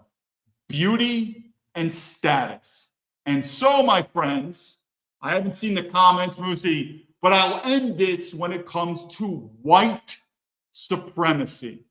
As I've traveled my life, I've done a lot in my life. I've probably lived 3 lives in one person, from the government, overseas, I've been in academia. And my conclusion is this topic of white supremacy, the conclusion is that who are truly the white supremacists in our society?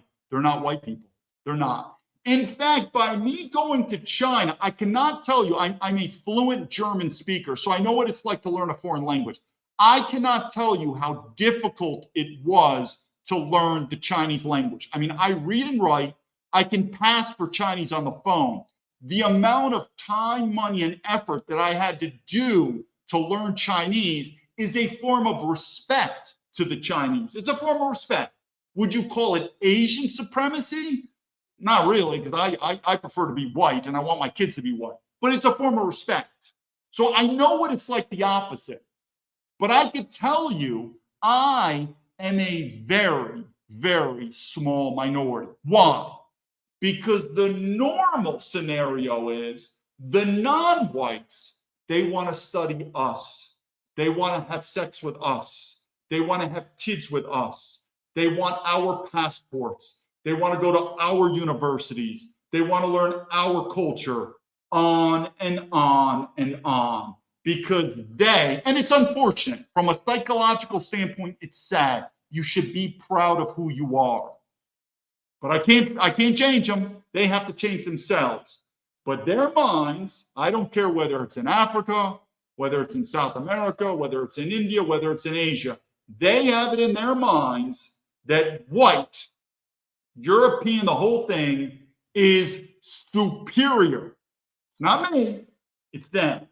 And so white supremacy, when I think of that term, I think of non-whites. When you're a white person and you think white people is your preference, that's not supremacy. That's just normal. It's just normal. That's like saying you're an American and you like to eat hamburgers and hot dogs. Yeah, that's all right. You're an American and you prefer to speak English. You're an American and you prefer to hang out with white people. It's normal. It's not supremacy. It's called normal. But if you're from India, born and raised, and you're like, I'm Indian, and I prefer to eat hamburgers and hot dogs. I prefer to study English. I prefer white women. I prefer to immigrate to America. I prefer to go to Harvard. I prefer to learn that something is wrong. This is not normal. You are a white supremacist. I look at Asian people, not all Asian people, just 99.9% white supremacists, and it's sad. And I've made this many times. I wish they weren't, because it is time for nationalism. Have pride in who you are. And also that goes for white people. Have pride in who we are, because once you lose it, and we're going to lose it, sometimes it's too late to realize how good you have it. Particularly, this message is to white women. Once you lose the white man and you live in a world where you're like black men, Indian men, Asian women, you're going to be in a world of hurt, and you're going to say, holy fuck, how good do white men treat me? That's why I've said my book, Patriots Betrayed.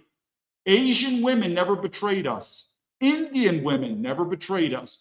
Black women never betrayed us. I don't have a problem with non-white women. It is what it is. I have no problem with them. Do I have a problem with white women? I have a big problem with white women, along with other things. Be thankful for what we have. We've done a lot of things. This is David Baumblatt from Terrabin's Leadership. I appreciate your time.